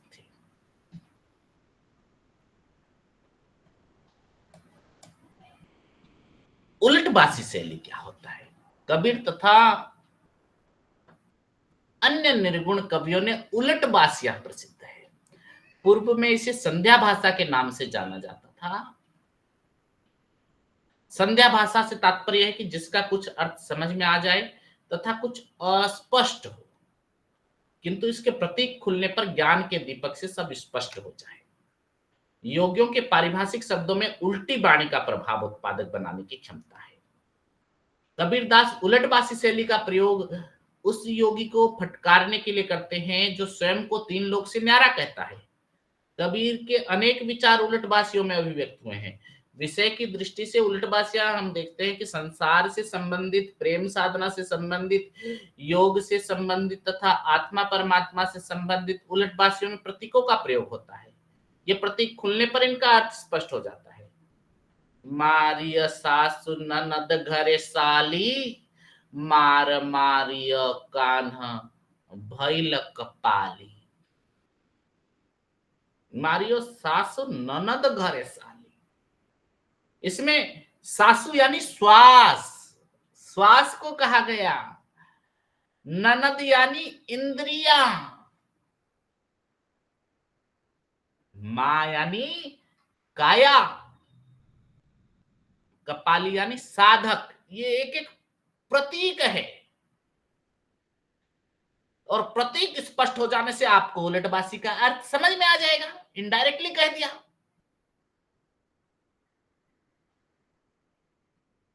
इंद्रियों को मारना पड़ेगा, अपनी श्वास को, अपनी काया को मारना पड़ेगा, तभी आप एक अच्छे साधक बन सकते हैं। प्रतीकात्मकता संत कवियों ने योगी, सहजयान, तांत्रिकों से प्रश्न करने के लिए उनकी प्रतीकात्मक भाषा को काव्य का माध्यम बनाया। उन्होंने आत्मा, परमात्मा, संसार आदि के लिए कमलिनी, सरोवर, जल, नागिन आदि प्रतीक व्यवस्था की। संत काव्य में प्रयुक्त प्रतीक के उदाहरण जैसे मन, मन के लिए क्या बनाया गया? मीन, मत्स्य, जुलहा, निरंजन, हस्ती आदि।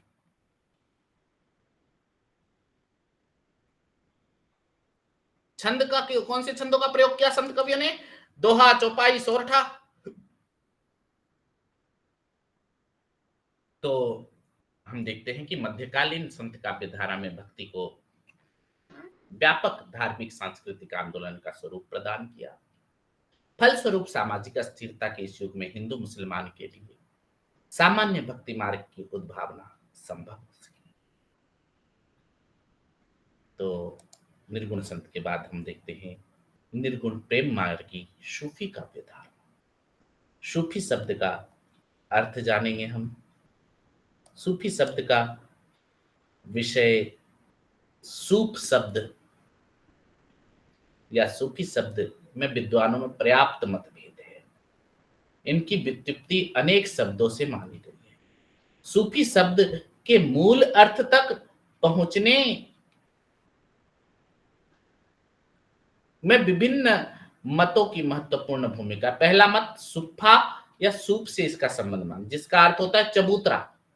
इस मत के मानने वालों का कहना है कि सऊदी अरब में एक पवित्र नगर मदीना है। मदीना मस्जिद के सामने चबूतरे पर एकत्रित होकर परमात्मा का चिंतन करने वाले संत जो थे वही सूफी कहलाए। सूफी शब्द की दूसरी व्युत्पत्ति है सफ शब्द। इस मत के विचारों के अनुसार पर्यंत सफा शब्द यानी स्वच्छ एवं पवित्र जीवन व्यतीत करने वाले सूफी संत हैं। सूफी वस्तुतः उन्हें ही कहना चाहिए जो मनसा वाचा कर्मणा पवित्र कहे जा सके। एक दूसरे मत के अनुसार सफा शब्द यहाँ निष्कपट भाव से हुआ है, इसलिए सूफी ऐसे व्यक्ति को कहना चाहिए जो न केवल परमात्मा के प्रति निश्चल भाव रखता है बल्कि सारे प्राणियों के साथ शुद्ध बर्ताव करता है। ऐसे शब्द का एक अन्य उत्पत्ति शब्द है सोफिया, जिसका अर्थ है ज्ञान।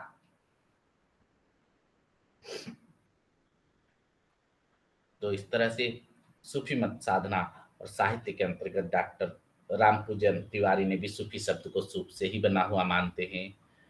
तो सूफी शब्द के जो उपयुक्त विविध मैंने बताया व्युत्पत्ति का अलग सूफी के निम्नलिखित लक्षण स्वीकार किया जाना चाहिए, क्योंकि बाह्य आडंबरों के स्थान पर भीतरी तत्व पर बल, जिसका प्रतिपादन से मनसा वाचा कर्मणा करते हैं। व्यक्तिगत साधनारत होते हुए लोक की अनदेखी नहीं, परमात्मा के साथ साथ प्राणीगत मात्र के लिए उत्कट अनुराग, गहरा मानवीय मूल्यबोध जो संप्रदाय एवं साधना की सीमाओं में नहीं हटता, वैचारिक उदारता, उनके चरित्र का वैशिष्ट्य, प्रेम को जीवन के मूल तत्वों में पहचानना। तो सूफी मत और सिद्धांत क्या है? सूफी मत की संपूर्ण प्रेमाश्रित साधना है। व्यक्ति साधना की उच्च भूमि में पहुंचने पर भी इन्हें इनकी दृष्टि में लोक रक्षा और लोक रंजन के प्रति गहरा सरोकार रहा है। सूफी मत का भारत में आगमन कब हुआ, ये प्रश्न लेकर विद्वानों में एक मत नहीं दिखाई देता है, क्योंकि इस प्रश्न के रूप में इस रूप में भी उठाया जा सकता है कि भारत में इस्लाम धर्म कब आया। कहना ना होगा कि प्रारंभिक सूफी साधक जन्म से इस्लाम धर्म से संबद्ध थे, अतः वे साधक भारत इस्लाम धर्म के आगमन के उपरांत ही हुए होंगे। कुछ विद्वानों का मत है कि 1000 ईस्वी के बाद ही सूफी मत भारत आया। कुछ विद्वान सूफी मत का प्रवेश ख्वाजा मोइनुद्दीन चिश्ती से मानते हैं। तो सूफी मत का आगमन तो हो गया था और इसके 4 प्रमुख संप्रदाय थे: चिश्ती संप्रदाय, सोहरावर्दी संप्रदाय, कादरी संप्रदाय और नक्शबंदिया संप्रदाय। भारत में आकर उदार धर्मी सूफी मत यहाँ के दार्शनिक मतों एवं उनके सिद्धांतों का प्रभाव ग्रहण कर निरंतर विकास मान रहा है। यही कारण है कि एकेश्वरवाद से आरंभ सूफी साधकों की यात्रा सर्वात्मवाद, एकत्ववाद से होती है और अद्वैतवाद तक पहुंचती है। सूफियों ने मनुष्य के 4 विभाग स्वीकार किए हैं। नफ्स सूफी 4 जगत मानते हैं। मनुष्य के 4 विभाग कौन कौन से हैं? नफ्स, रूह और अक्ल या बुद्धि और क्लब।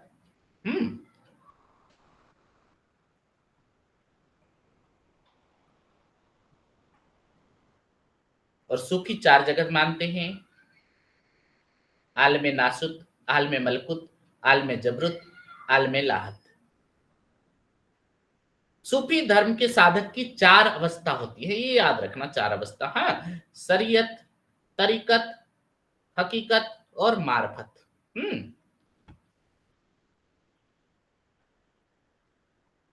तो प्रेमाख्यानक का स्वरूप कैसा है?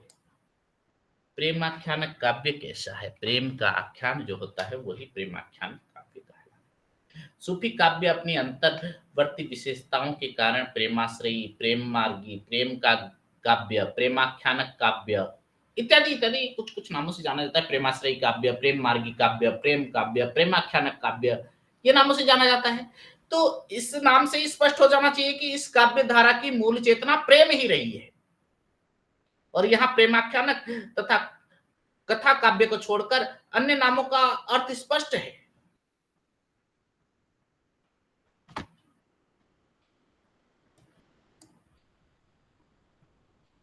तो सूफी काव्य की मूल प्रेरणा क्या है?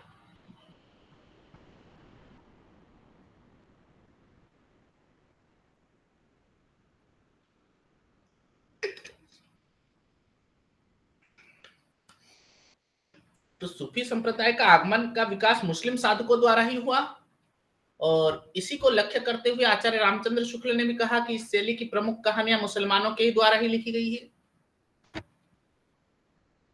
और स्पष्ट है कि सूफी साधकों की मूल दृष्टि संप्रदाय सापेक्ष न होकर मूल्य सापेक्ष थी। तो सूफी प्रेमाख्यानक परंपरा में मनुष्य के सामान्य स्वरूप को लेकर अग्रसर होने वाली सूफी काव्य परंपरा अत्यंत समृद्ध रही है। मलिक मोहम्मद जायसी का पद्मावत इसी परंपरा का उत्कृष्ट ग्रंथ है।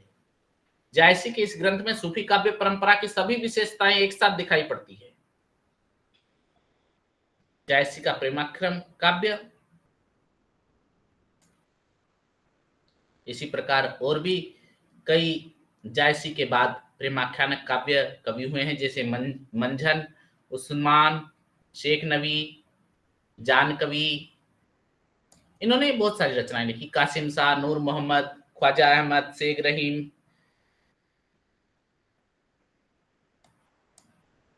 मुल्ला दाऊद। मुल्ला दाऊद की रचना चंदायन प्रमुख कवि है, उनकी रचना के बारे में चर्चा। मुल्ला दाऊद, उनकी प्रमुख रचना है चंदायन, जो सूफी प्रेमाख्यान काव्य परंपरा का आरंभ माना जाता है। यह लोर या लोरिक तथा चंदा की प्रेम कथा है। उसके बाद कुतुबन, कुतुबन की रचना है मृगावती। इसमें चंद्रनगर के राजा गणपति देव और राजकुमार और कंचनपुर की राजा रूप मुरारी की कन्या मृगावती की प्रेम कथा वर्णित है। मंझन की रचना है मधुमालती। मलिक मोहम्मद जायसी की रचना है सर्वश्रेष्ठ रचना पद्मावत। यह अक्षय कृति है। इसको पढ़ने से प्रकट हो जाता है कि जायसी का हृदय कितना कोमल और प्रेम की पीर से भरा हुआ था। इस कृति में राजा रत्नसेन और सिंघलदीप की पद्मावती के प्रेम का वर्णन किया गया है। उस्मान की रचना है चित्रावली। इसमें नेपाल के राजकुमार सुजान और चित्रावली के साथ विवाह का वर्णन अत्यंत सरस रूप से हुआ है।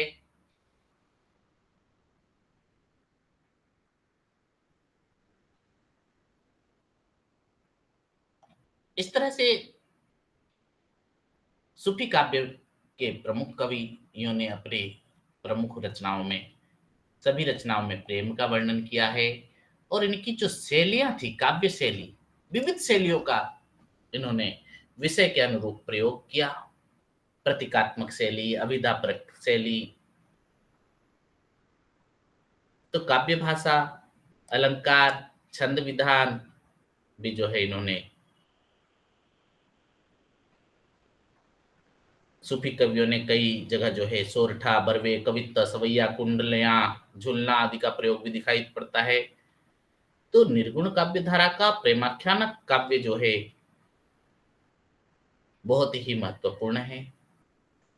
इसमें सूफी शब्द की उत्पत्ति, सूफी मत, जायसी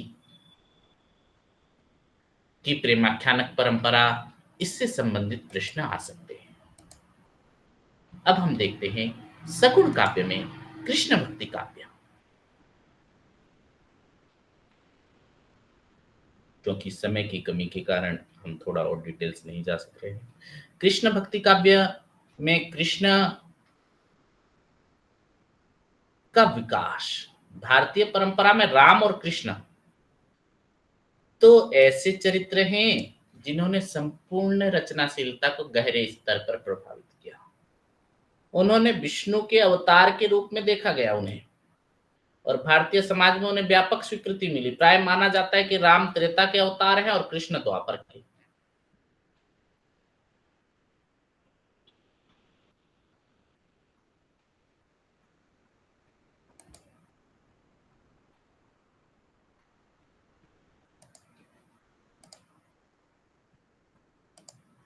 और कृष्ण द्वापर के अवतार हैं। तो कृष्ण के व्यक्तित्व का विकास कुछ चरणों में हुआ, और मध्यकाल तक आते आते उनमें इतिहास के साथ गाथा का ऐसा संयोजन हो चुका था कि उन्हें 16 कला अवतार कहा गया। अवतारवाद और कृष्ण का मानुष्यकरण। कृष्ण का नामोल्लेख यदि ऋग्वेद में है और वैदिक युग के देवता इंद्र के प्रतिद्वंदी रूप में देखा गया है, वास्तविकता ये कि महाभारत में कृष्ण के मानुषीकरण का जो प्रयत्न हुआ है वो रचनाशीलता की दृष्टि से अधिक महत्वपूर्ण है। भागवत में और सगुण कृष्ण जो है ना, अभी जो हम चर्चा कर रहे हैं कि कृष्ण का यथार्थ भूमि पर उपस्थित नायक और परिवर्तित समय का बोधक कराने का, कृष्ण के बारे में जो कवियों ने रचना में जब उनका उपयोग किया है, तो सबसे महत्वपूर्ण प्रश्न है कि रचना में कृष्ण का सुदर्शन चक्रधारी और महाभारत का सूत्राधार रूप परिपार्श्व में चले गए। यदि कहीं साहित्य में आए तो प्राय वर्णनात्मक ढंग से।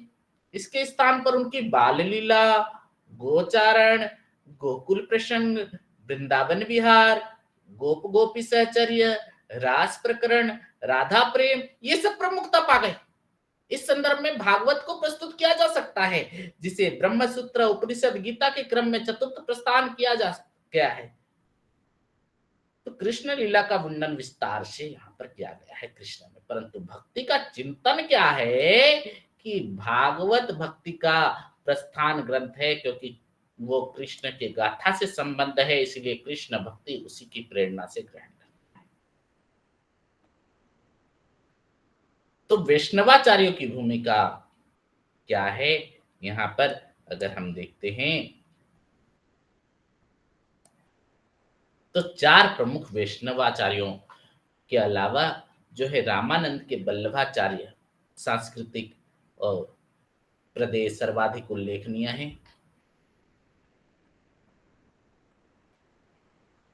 तो उस समय का समाज कैसा था? मध्यकालीन समाज भक्ति काव्य में अगर हम देखते हैं 14वीं सदी से आरंभ से लेकर 7वीं सदी के लगभग मध्य तक कृष्ण भक्ति काव्य बड़ा सक्रिय है। इतिहास की दृष्टि से ये सुल्तनत काल था, मुगल काल था, और उस समय का सामाजिक स्थिति कुछ सही नहीं थी। सामाजिक बेमनुष्य, हिंदू मुस्लिम आपस में झगड़ना, सामंतवाद का विरोध हो रहा था,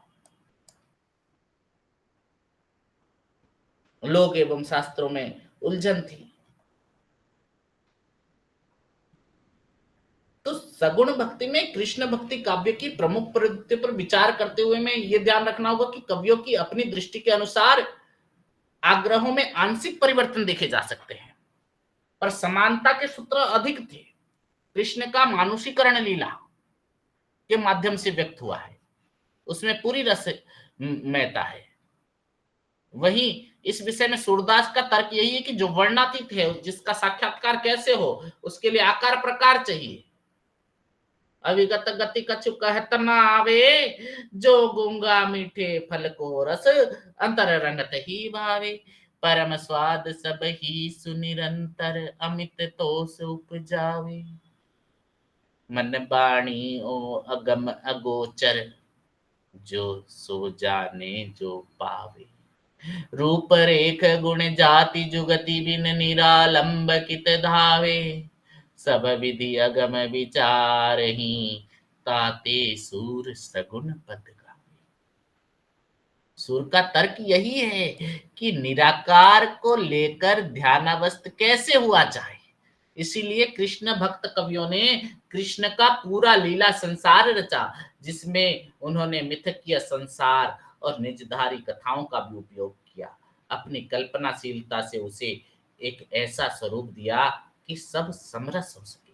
कृष्ण की लीलाओं के साथ यात्रा करता हुआ समाज ये भूल जाता है कि कृष्ण अवतारी पुरुष है, अलौकिक गुण संपन्न। कई बार हम उनकी चमत्कारी लीलाओं से आश्चर्यचकित तो होते हैं, पर भागवत की तरह कृष्ण के देवत्व का स्मरण कराना कृष्ण भक्ति आवश्यक नहीं समझते।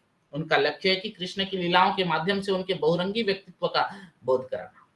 भ्रमर गीत प्रसंग, जैसे कृष्ण भक्ति काव्य में भ्रमर गीत प्रसंग का महत्व विशेष है, जिसका उल्लेख भागवत में मिलता है और अधिकांश कवियों ने इसका उपयोग किया है।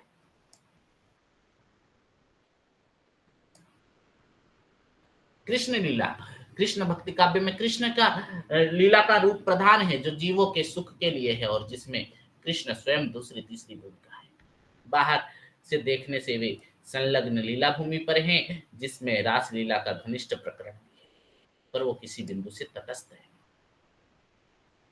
वात्सल्य और श्रृंगार रस यहाँ पर दिखाया गया। अष्टछाप सबसे इंपॉर्टेंट है। अष्टछाप कृष्ण भक्ति काव्य में अष्टछाप को आपको याद रखना होगा। कृष्ण भक्त कवियों में अष्टछाप का विशेष उल्लेख किया जाता है, क्योंकि वल्लभाचार्य ने विशिष्टाद्वैतवादी पुष्टि मार्ग की स्थापना की थी। आगे चलकर वल्लभाचार्य के द्वारा जो पुष्टि मार्ग की स्थापना की गई थी, आगे चलकर विठलनाथ ने अष्टछाप के कवियों की परिकल्पना की, जिन्हें अष्टसखा कहा गया। इसमें 4 वल्लभाचार्य के शिष्य थे। 4 वल्लभाचार्य के शिष्य कौन कौन थे? सूरदास, कुंभनदास, परमानंद दास और कृष्णदास। सूरदास, कुंभनदास, परमानंद दास और कृष्णदास, ये वल्लभाचार्य के शिष्य थे। सूर, कुंभन, परमानंद और कृष्णदास, और 4 शिष्य थे विठल, नंददास, गोविंद स्वामी, चित स्वामी और चतुर्भुज दास। तो वल्लभ संप्रदाय में 8 कवियों का विशेष स्थान है। कहा जाता है कि गोवर्धन में श्रीनाथ जी की प्रतिष्ठा हो गई थी और भक्त कवि अष्टछाप की सेवा में संलग्न रहते थे। मंगलाचरण श्रृंगार से लेकर संध्या आरती तक, शयन तक अष्टछाप के इन कवियों ने सूरदास को सर्वोपरि, सूरदास सर्वश्रेष्ठ है अष्टछाप के कवियों में, और भक्ति काव्य में तुलसी के समकक्ष माना जाता है।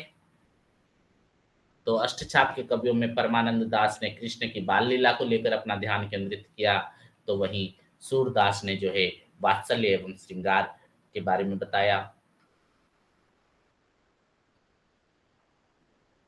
तो उसी प्रकार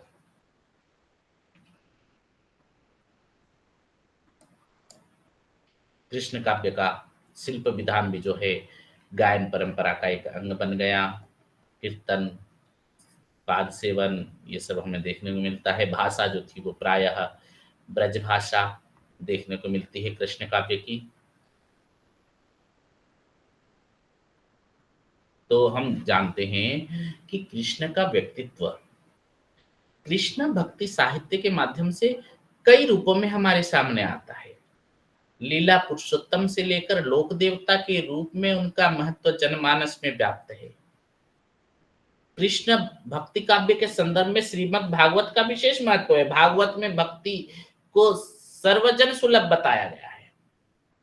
कृष्ण भक्ति के संदर्भ में दार्शनिक वाद विवाद की अपेक्षा उसका लोक रूप अधिक प्रभावशाली होकर उभरा है। तो सूरदास के काव्य को पशुचारण काव्य की संज्ञा दी गई। पशुचारण काव्य में जिन आदि मनोभाव की अभिव्यक्ति होती है, उसी प्रकार अभिव्यक्ति हमें सूर काव्य में मिलती है। कृष्ण काव्य के भक्त कवियों में अनुभूति की तन्मयता थी। अनुभूति की तन्मयता ने कवियों के संगीतात्मक चेतना का प्रसार किया। अधिकतर कृष्ण भक्त कवियों के काव्य में लयात्मक सौंदर्य मिलता है। इसी कारण कृष्ण भक्त कवि जनता में लोकप्रिय हुए। कृष्ण भक्त कवियों के प्रभाव से ब्रजभाषा का विकास अखिल भारतीय स्तर पर हुआ। कृष्ण भक्त कवियों ने सांस्कृतिक आंदोलन के रूप में कृष्ण काव्य को प्रस्तावित किया था। तो भारतीय परंपरा में कृष्ण के विकास की चर्चा, ये कृष्ण काव्य के शिल्प विधान, इन सब से संबंधित कुछ क्वेश्चन आ सकते हैं आपके परीक्षा में। अब हम जाते हैं राम काव्य की ओर, क्योंकि समय की कमी है। राम भक्ति काव्य सगुण भक्ति के अंतर्गत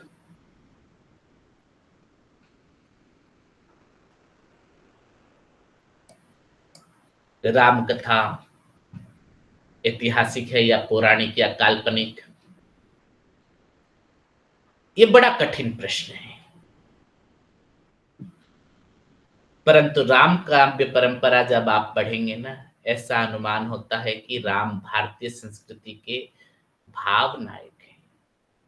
भाव नायक की कथा में हर युग कुछ न कुछ जोड़ता चला आया है। राम एक ऐतिहासिक पुरुष नहीं है, पुराण पुरुष है, मिथक नायक है, भाव नायक है, लोक नायक है।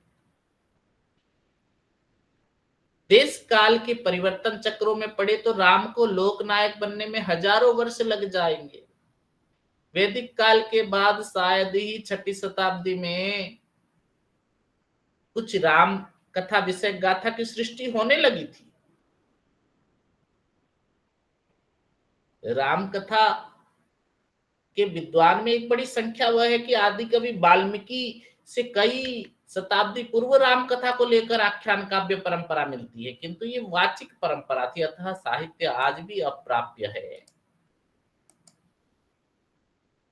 परंतु वाल्मीकि कृत रामायण प्राचीनतम उपलब्ध राम काव्य है और भारतीय परंपरा में वाल्मीकि को आदि कवि और रामायण का को आदि काव्य मानती है। यह भी इस बात का प्रमाण है कि काव्य रूप में रामायण को ही सर्वप्रथम लोक प्रतिष्ठा प्राप्त हुई है।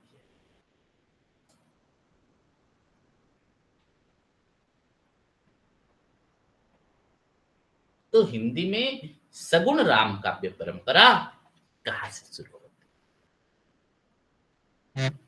राम भक्ति सखा में राम काव्य के महत्वपूर्ण कवि तुलसीदास के अतिरिक्त और भी कई कवि हुए हैं। इन कवियों ने तुलसीदास की तरह सार्वदेशिक और सार्वकालिक रचना तो नहीं की, परंतु उनका महत्व भी राम भक्ति शाखा के इतिहास में है। उन भक्त कवियों में रामानंद का नाम भी आता है। रामानंद भक्ति शास्त्रीय मर्यादा के बंधन से मुक्त हैं, जाति और वर्ण के भेदभाव से ऊपर उठकर भक्ति को जन सामान्य से जोड़ने का प्रयत्न किया। इसलिए रामानंद की शिष्य परंपरा का संबंध राम भक्ति काव्य के तपसी और उदासी संप्रदाय से जोड़ता है। रामानंद के कुछ पद तो हनुमान जी की स्तुति से भी जुड़े हुए हैं। आरती कीजिए हनुमान लला की, दुष्ट दलन रघुनाथ कला की। दूसरे राम भक्त कवियों में अग्रदास का नाम प्रमुख है। अग्रदास ने राम भक्ति को कृष्ण भक्ति के लोक अनुरंजन के समीप लाने का प्रयत्न किया है। उनके काव्य में अष्टयाम अथवा रामाष्टयाम मुख्य माना जाता है। नाभादास तुलसीदास के समकालीन राम भक्त कवि थे। नाभादास अग्रदास के शिष्य थे। भक्तमाल की रचना नाभादास ने की थी। भक्तमाल हिंदी साहित्य के इतिहास के लिए इसलिए महत्वपूर्ण ग्रंथ है क्योंकि इसमें मध्यकाल के भक्त कवियों पर टिप्पणी की गई है। इस ग्रंथ से तत्कालीन समाज की मानसिकता का पता चलता है। भक्त कवियों का जनता पर क्या प्रभाव था, इसकी भी सूचना हमें मिलती है। अन्य राम भक्त कवियों में प्राणचंद चौहान और हृदय राम का नाम भी उल्लेख किया जाता है। तो प्राणचंद चौहान के रामायण महानाटक और हृदय राम के भाषा हनुमान नाटक लिखा है। तो राम कथा की प्राचीनता के विरुद्ध में सामंजस्य स्थापित करने की दृष्टि है। राम भक्ति कवि और रामानंद संप्रदाय। रामानंद को भक्ति काव्य परंपरा के चिंतन का मेरुदंड कहा जा सकता है। उन्होंने ही सर्वप्रथम लोक भाषा में रचना कर्म करने की प्रेरणा दी। रामानंद की दो भुजाएं, निर्गुण धारा में कबीर और सगुण धारा में तुलसीदास, दोनों ही रामानंद के मानस शिष्य हैं। दोनों ही दो परंपराओं के प्रवर्तक और अपने अपने ढंग से लोक मंगलवादी हैं। रामानंद संप्रदाय की स्थापना आज से 600 वर्ष पूर्व हुई थी। इस संप्रदाय या मत के प्रवर्तक स्वामी रामानंद का पूर्व संबंध रामानुजाचार्य के संप्रदाय से रहा है।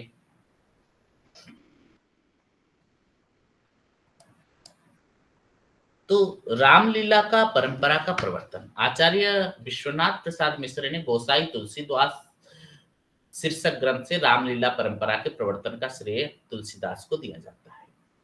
जनश्रुति के अनुसार नाटक की लोक शक्ति को समझकर तुलसीदास ने रामलीला का प्रारूप तैयार किया होगा और काशी में पहली रामलीला उन्हीं की प्रेरणा से हुई। तुलसीदास ने रामचरितमानस को नाट्य लीला प्रबंध के काव्य के रूप में डाला है। आज भी रामचरितमानस की लोकप्रियता का आधार राम कथा या लीला के रूप में मंचन किया जाता है। राम को लोकनायक बनाकर तुलसी पूरे भारत में एक त्राणकारी के रूप में राम को निर्मित किया है।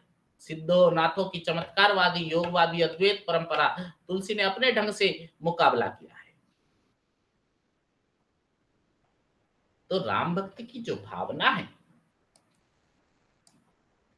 भारतीय भक्ति भावना की प्राचीन परंपरा तथा वैष्णव चिंतन में राम भक्ति के महत्व प्रतिष्ठा को देखकर सहसा ये विश्वास होता है कि राम भक्ति के विकास में वैष्णव चिंतन यानी आगम और निगम यानी लोक वेद परंपरा का बहुत बड़ा हाथ रहा है। तो वैष्णव भक्ति भक्ति आंदोलन और हिंदी का भक्ति काव्य, हिंदी साहित्य का भक्ति आंदोलन इस्लाम का प्रभाव है या प्रतिक्रिया?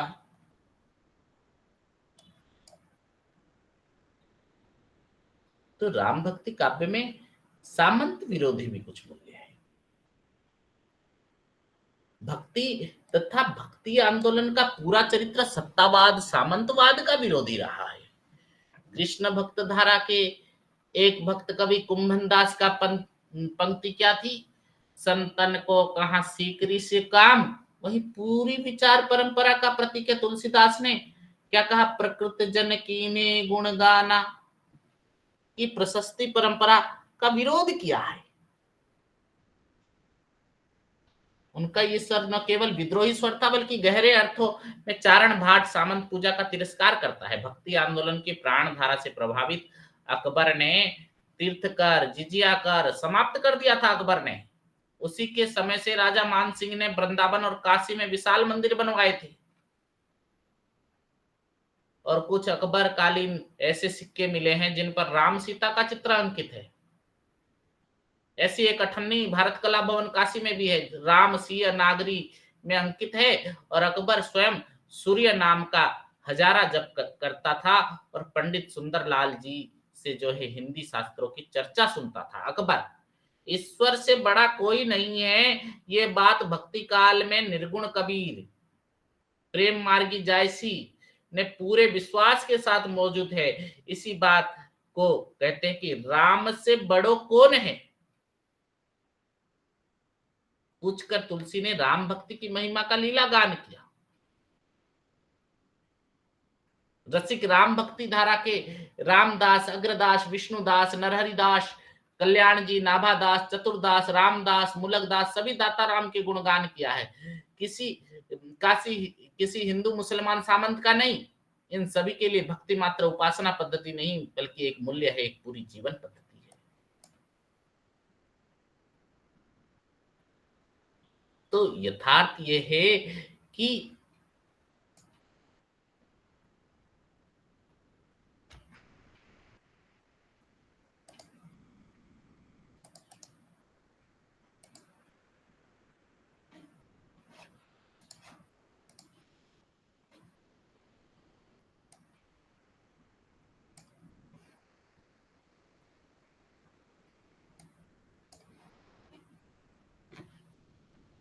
वर्णाश्रम धर्म के समर्थक पुरोहितों ने तुलसीदास को काफी सताया था और तुलसीदास ने भी उनका उचित उत्तर देने में आगा पीछा नहीं किया। तुलसी की भक्ति सभी जातियों और वर्णों में मिलाने वाली थी। तुलसी की भक्ति वर्ण, जाति, धर्म आदि के कारण किसी का बहिष्कार नहीं करती। जिन तमाम लोगों के लिए पुरोहित वर्ग ने उपासना और मुक्ति के द्वार बंद कर दिए थे, उन सब के लिए तुलसी ने उन्हें खोल दिया।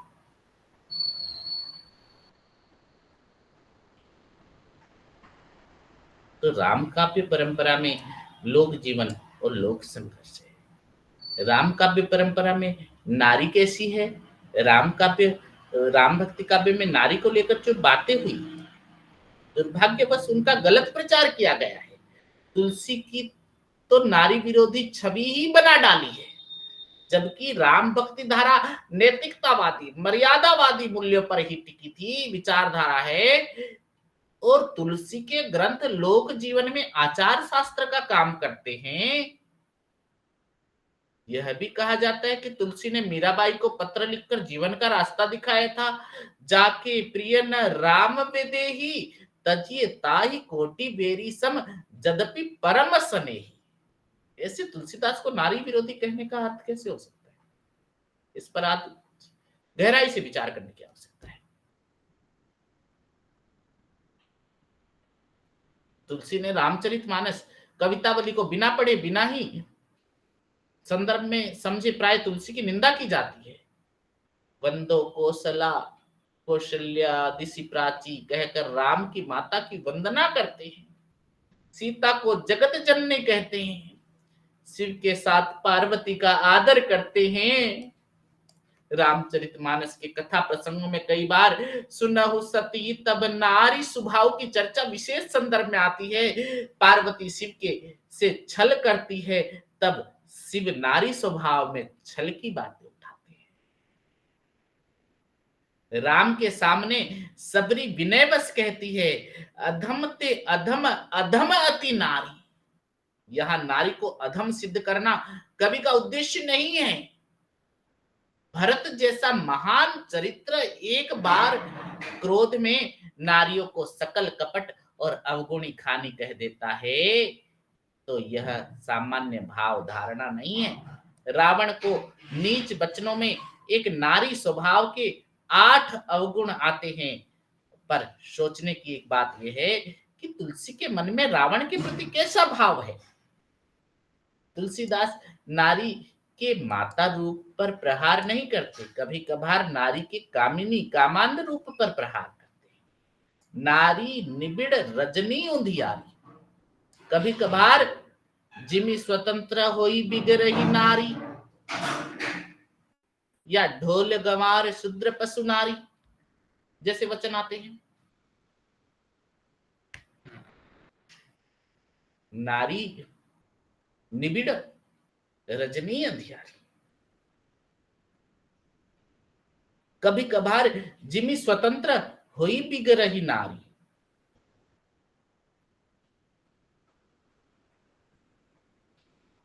तुलसी सती नारी और उल्टा नारी ये लोकमन के हिसाब से भेद करते हैं। राम और रावण में भी भेद करते हैं। नारी के प्रति तुलसी के अपार आदर न होता तो राम कथा में राम सीता के लिए मारे मारे न फिरते।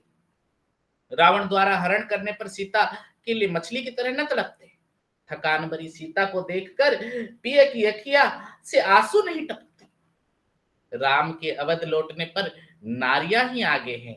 नारी समुद्र उमड़ रहा है। केकई से राम क्षमा न मांगते, प्रथम तासु घर गए भवानी। इस प्रकार राम कथा में नारी की महिमा है। कहीं यही महिमा गान मैथिली शरण के साकेत में निराला की राम की शक्ति पूजा में तुलसीदास काव्य में शक्ति बना है। तो राम काव्य में समन्वय की साधना दिखाई गई है।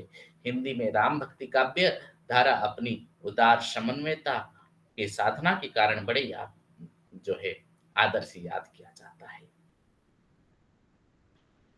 तुलसी के बाद भी परवर्ती राम काव्य परंपरा चलती है। तुलसीदास ने राम भक्ति काव्य को इतना उत्कर्ष प्रदान किया कि आगे के कवियों ने नवीन सृजनात्मक संभावनाएं लगभग समाप्त हो गई। ये सच है कि तुलसी के बाद अगर राम भक्त कवि अधिक नहीं हुए तो भी अग्नदास कुंडलिया रामायण और ध्यान मंजरी में राम कथा का वर्णन किया है। प्राणचंद चौहान ने रामायण महानाटक तथा हृदय राम ने हनुमान महानाटक का सृजन किया। लालदास ने अवध विलास लिखी। राम भक्त की कवियों की संख्या बहुत कम है। व्यक्तिगत अनुभूतियों के स्वच्छंद विलास के लिए कृपाण का चरित्र अधिक उपयुक्त था। रीतिकाल के अधिकांश कवियों ने राधा और कृष्ण के श्रृंगार को तथा सार किशोर किशोरी कहकर अपनी कविता का विषय बनाया। तुलसीदास तथा उसके बाद के भक्त कवियों के बाद राम काव्य का सृजन करने वाले कवियों में केशव दास का नाम प्रमुख है। विद्वानों का मत है कि केशव ने वाल्मीकि रामायण और तुलसी के रामचरितमानस से बहुत प्रेरणा ग्रहण करते हुए रामचंद्रिका की रचना की। केशव बहुत बड़े विद्वान तो थे ही, आचार्य भी थे, परंतु उन्हें कवि हृदय नहीं मिला था। प्रबंध काव्य के लिए उन्हें कथा के मर्मस्पर्शी स्थल की पहचान ही नहीं थी, क्योंकि केशव ने राम को मर्यादा पुरुषोत्तम के रूप में नहीं बल्कि एक रीतिकालीन वैभव संपन्न सामंत के रूप में प्रस्तुत कर दिया। और अलंकार और द्वंदात्मकता के प्रदर्शनकारी चमत्कारवाद के कारण रामचंद्रिका अभागी आभाहीन हो गई।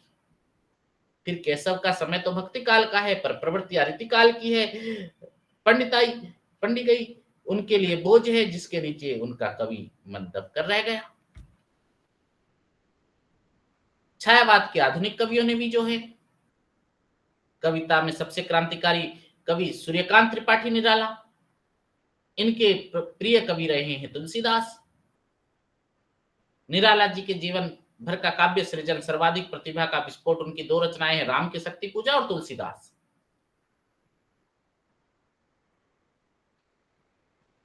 इसी प्रकार अयोध्या सिंह उपाध्याय, हरिओद, बलदेव प्रसाद मिश्रा, बाल कृष्ण शर्मा, नवीन आदि कई नाम उल्लेखनीय है राम काव्य के सृजन के लिए ये प्रवृत्त हुए हैं, आगे हुए हैं।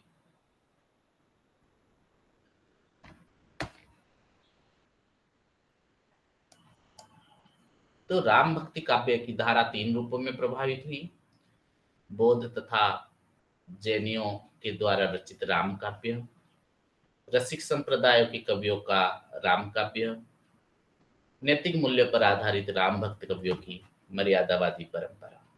इन तीनों रूपों में सर्वाधिक लोकप्रिय हुए हैं राम भक्त कवि। तो आज का यह यूनिट जिसमें हमने जाना भक्ति काल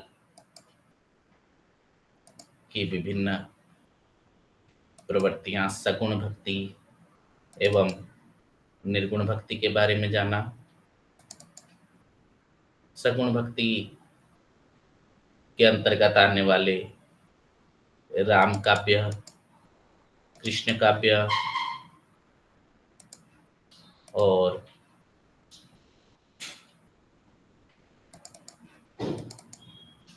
निर्गुण भक्ति के अंतर्गत आने वाले ज्ञान मार्गी शाखा और प्रेम मार्गी शाखा की हमने चर्चा की। तो इसमें से जो प्रश्न आते हैं आपके, हम देख सकते हैं कि भक्ति काल की पृष्ठभूमि का उल्लेख करते हुए भक्ति आंदोलन के अखिल भारतीय स्वरूप की चर्चा कीजिए, मान लीजिए आएगा तो इस पर आपको लिखना होगा। सूफी काव्य की प्रमुख विशेषताओं के बारे में लिखिए, प्रश्न आएगा, लिख सकते हैं आप। 20 मार्क वाला।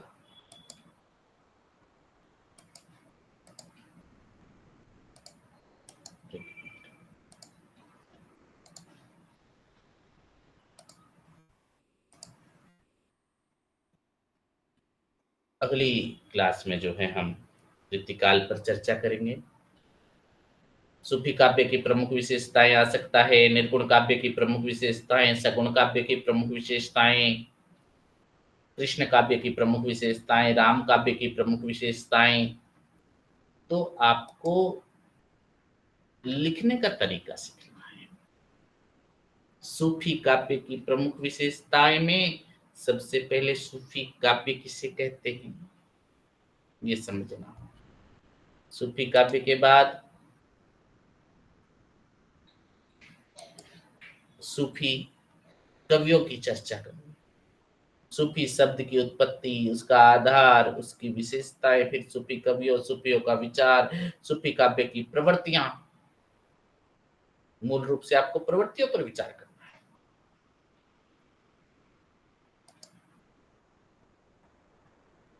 तो आज की जो क्लास थी आप लोगों को सभी को समझ में आया। ओम उज्ज्वल अवस्थी जी, अंकिता पटेल, प्राची प्रभा महाकुर, राक्षी प्रधान, रूपाली स्वाई, सीमा कुमारी, शुभश्री नायक। तो आपको मैंने जो पढ़ाया वो समझ में आया आप लोगों को? अब आज जी सर। हाँ हाँ, बहुत बहुत धन्यवाद। आप लोग धैर्य के साथ सुन रहे हैं क्लास में। कुछ भी अगर समस्या होती है तो आप अपने कमेंट्स बॉक्स में लिख सकते हैं। जहाँ तक हो सके आपकी समस्या का समाधान करने की चेष्टा की जाएगी। कुछ तकनीकी गड़बड़ी होती है या कुछ प्रश्नोत्तर संबंधी समस्याएं हैं तो आप आसानी से आप जो है आप समझ सकते हैं। अपनी जो है, जो भी समस्याएँ हैं, आप उसका समाधान जहाँ तक हो सके मैं करने की चेष्टा करूँगा। जो भी आपकी परीक्षा संबंधी विचार हैं, आपके मन में जो भी प्रश्न आ रहे हैं, उसको आप जो है निसंकोच रूप से रख सकते हैं। आपके मन में कहीं भी द्वंद ना हो कि आप परीक्षा में किस तरह से हमें अच्छे अंक प्राप्त करने हैं, ये ध्यान रखना है। किसी भी प्रकार से हमें जो है परीक्षा में यह नहीं होना चाहिए कि हमने ये नहीं पढ़ा, ये पॉइंट छूट गया। तो किसी तरह से हमें एक अच्छे विद्यार्थी के रूप में एक आगे चलकर किस तरह से एक इस डिग्री को महत्व को जानना है। आप लोग सभी कोई ओडिशा से हैं शायद? ओडिशा के बाहर से भी हैं कोई? आज तो कम स्टूडेंट जुड़े हैं। आप जो अपने ग्रुप्स में आप जुड़ी हुई हैं इग्नू के, आप उसमें एक अपने मित्रों से कहिए, जो भी आपके मित्र क्लास नहीं कर सक रहे हैं या समय नहीं दे सक रहे हैं, तो उनसे आप लिंक भेज दीजिएगा और कक्षा में जहाँ तक हो सके अपनी उपस्थिति दर्ज कराएँ। और जो है बहुत ही इम्पोर्टेंट कक्षाएँ चल रही हैं, ये परीक्षा के लिए उपयोगी है क्योंकि ये 100 मार्क का प्रश्न पत्र है और यह आगे चलकर भी बहुत ही एक महत्वपूर्ण पेपर है। ये भक्ति काल का जो पेपर है, हिंदी साहित्य के इतिहास का जो पेपर है, ये बहुत ही इम्पोर्टेंट है क्योंकि हिंदी साहित्य का इतिहास नहीं जानोगे आप, क्योंकि हिंदी भाषा और साहित्य का इतिहास, हिंदी भाषा के बारे में जानना है आपको, हिंदी कि सारे जो है प्रश्न, चाहे वो आप नेट के एग्ज़ाम में जाएँ या कोई प्रतियोगी परीक्षा की तैयारी करते हो आप, सभी में यह इम्पोर्टेंट है और इसी में ही आपको डीपली जहाँ यहाँ पर जितना बताया जा रहा है, डीपली वहाँ कहीं आपको पढ़ने को नहीं मिलेगा। ये ऑथेंटिक बताया जा रहा है और जो है आपको समझ में जहाँ नहीं आ रहा है, आप मुझसे समाधान करवा सकते हैं। हम जो है उसके समाधान करने की चेष्टा करेंगे। तो जो भी हो, आप लोगों ने इतनी देर तक धैर्य के साथ सुना, इसीलिए आपका बहुत-बहुत धन्यवाद। कल जो है समय से कक्षा ली जाएगी, कल 6 बजे आप उपस्थित रहिए। सभी जो है अपने मित्रों से जो एमएसडी 6 की कक्षा करना चाहते हैं, उनको आप संदेश दे दीजिएगा कि कल 6 बजे पुनः जो है कक्षा होगी और फिर हम कल मिलते हैं क्लास में। ठीक है? आज के लिए इतना ही।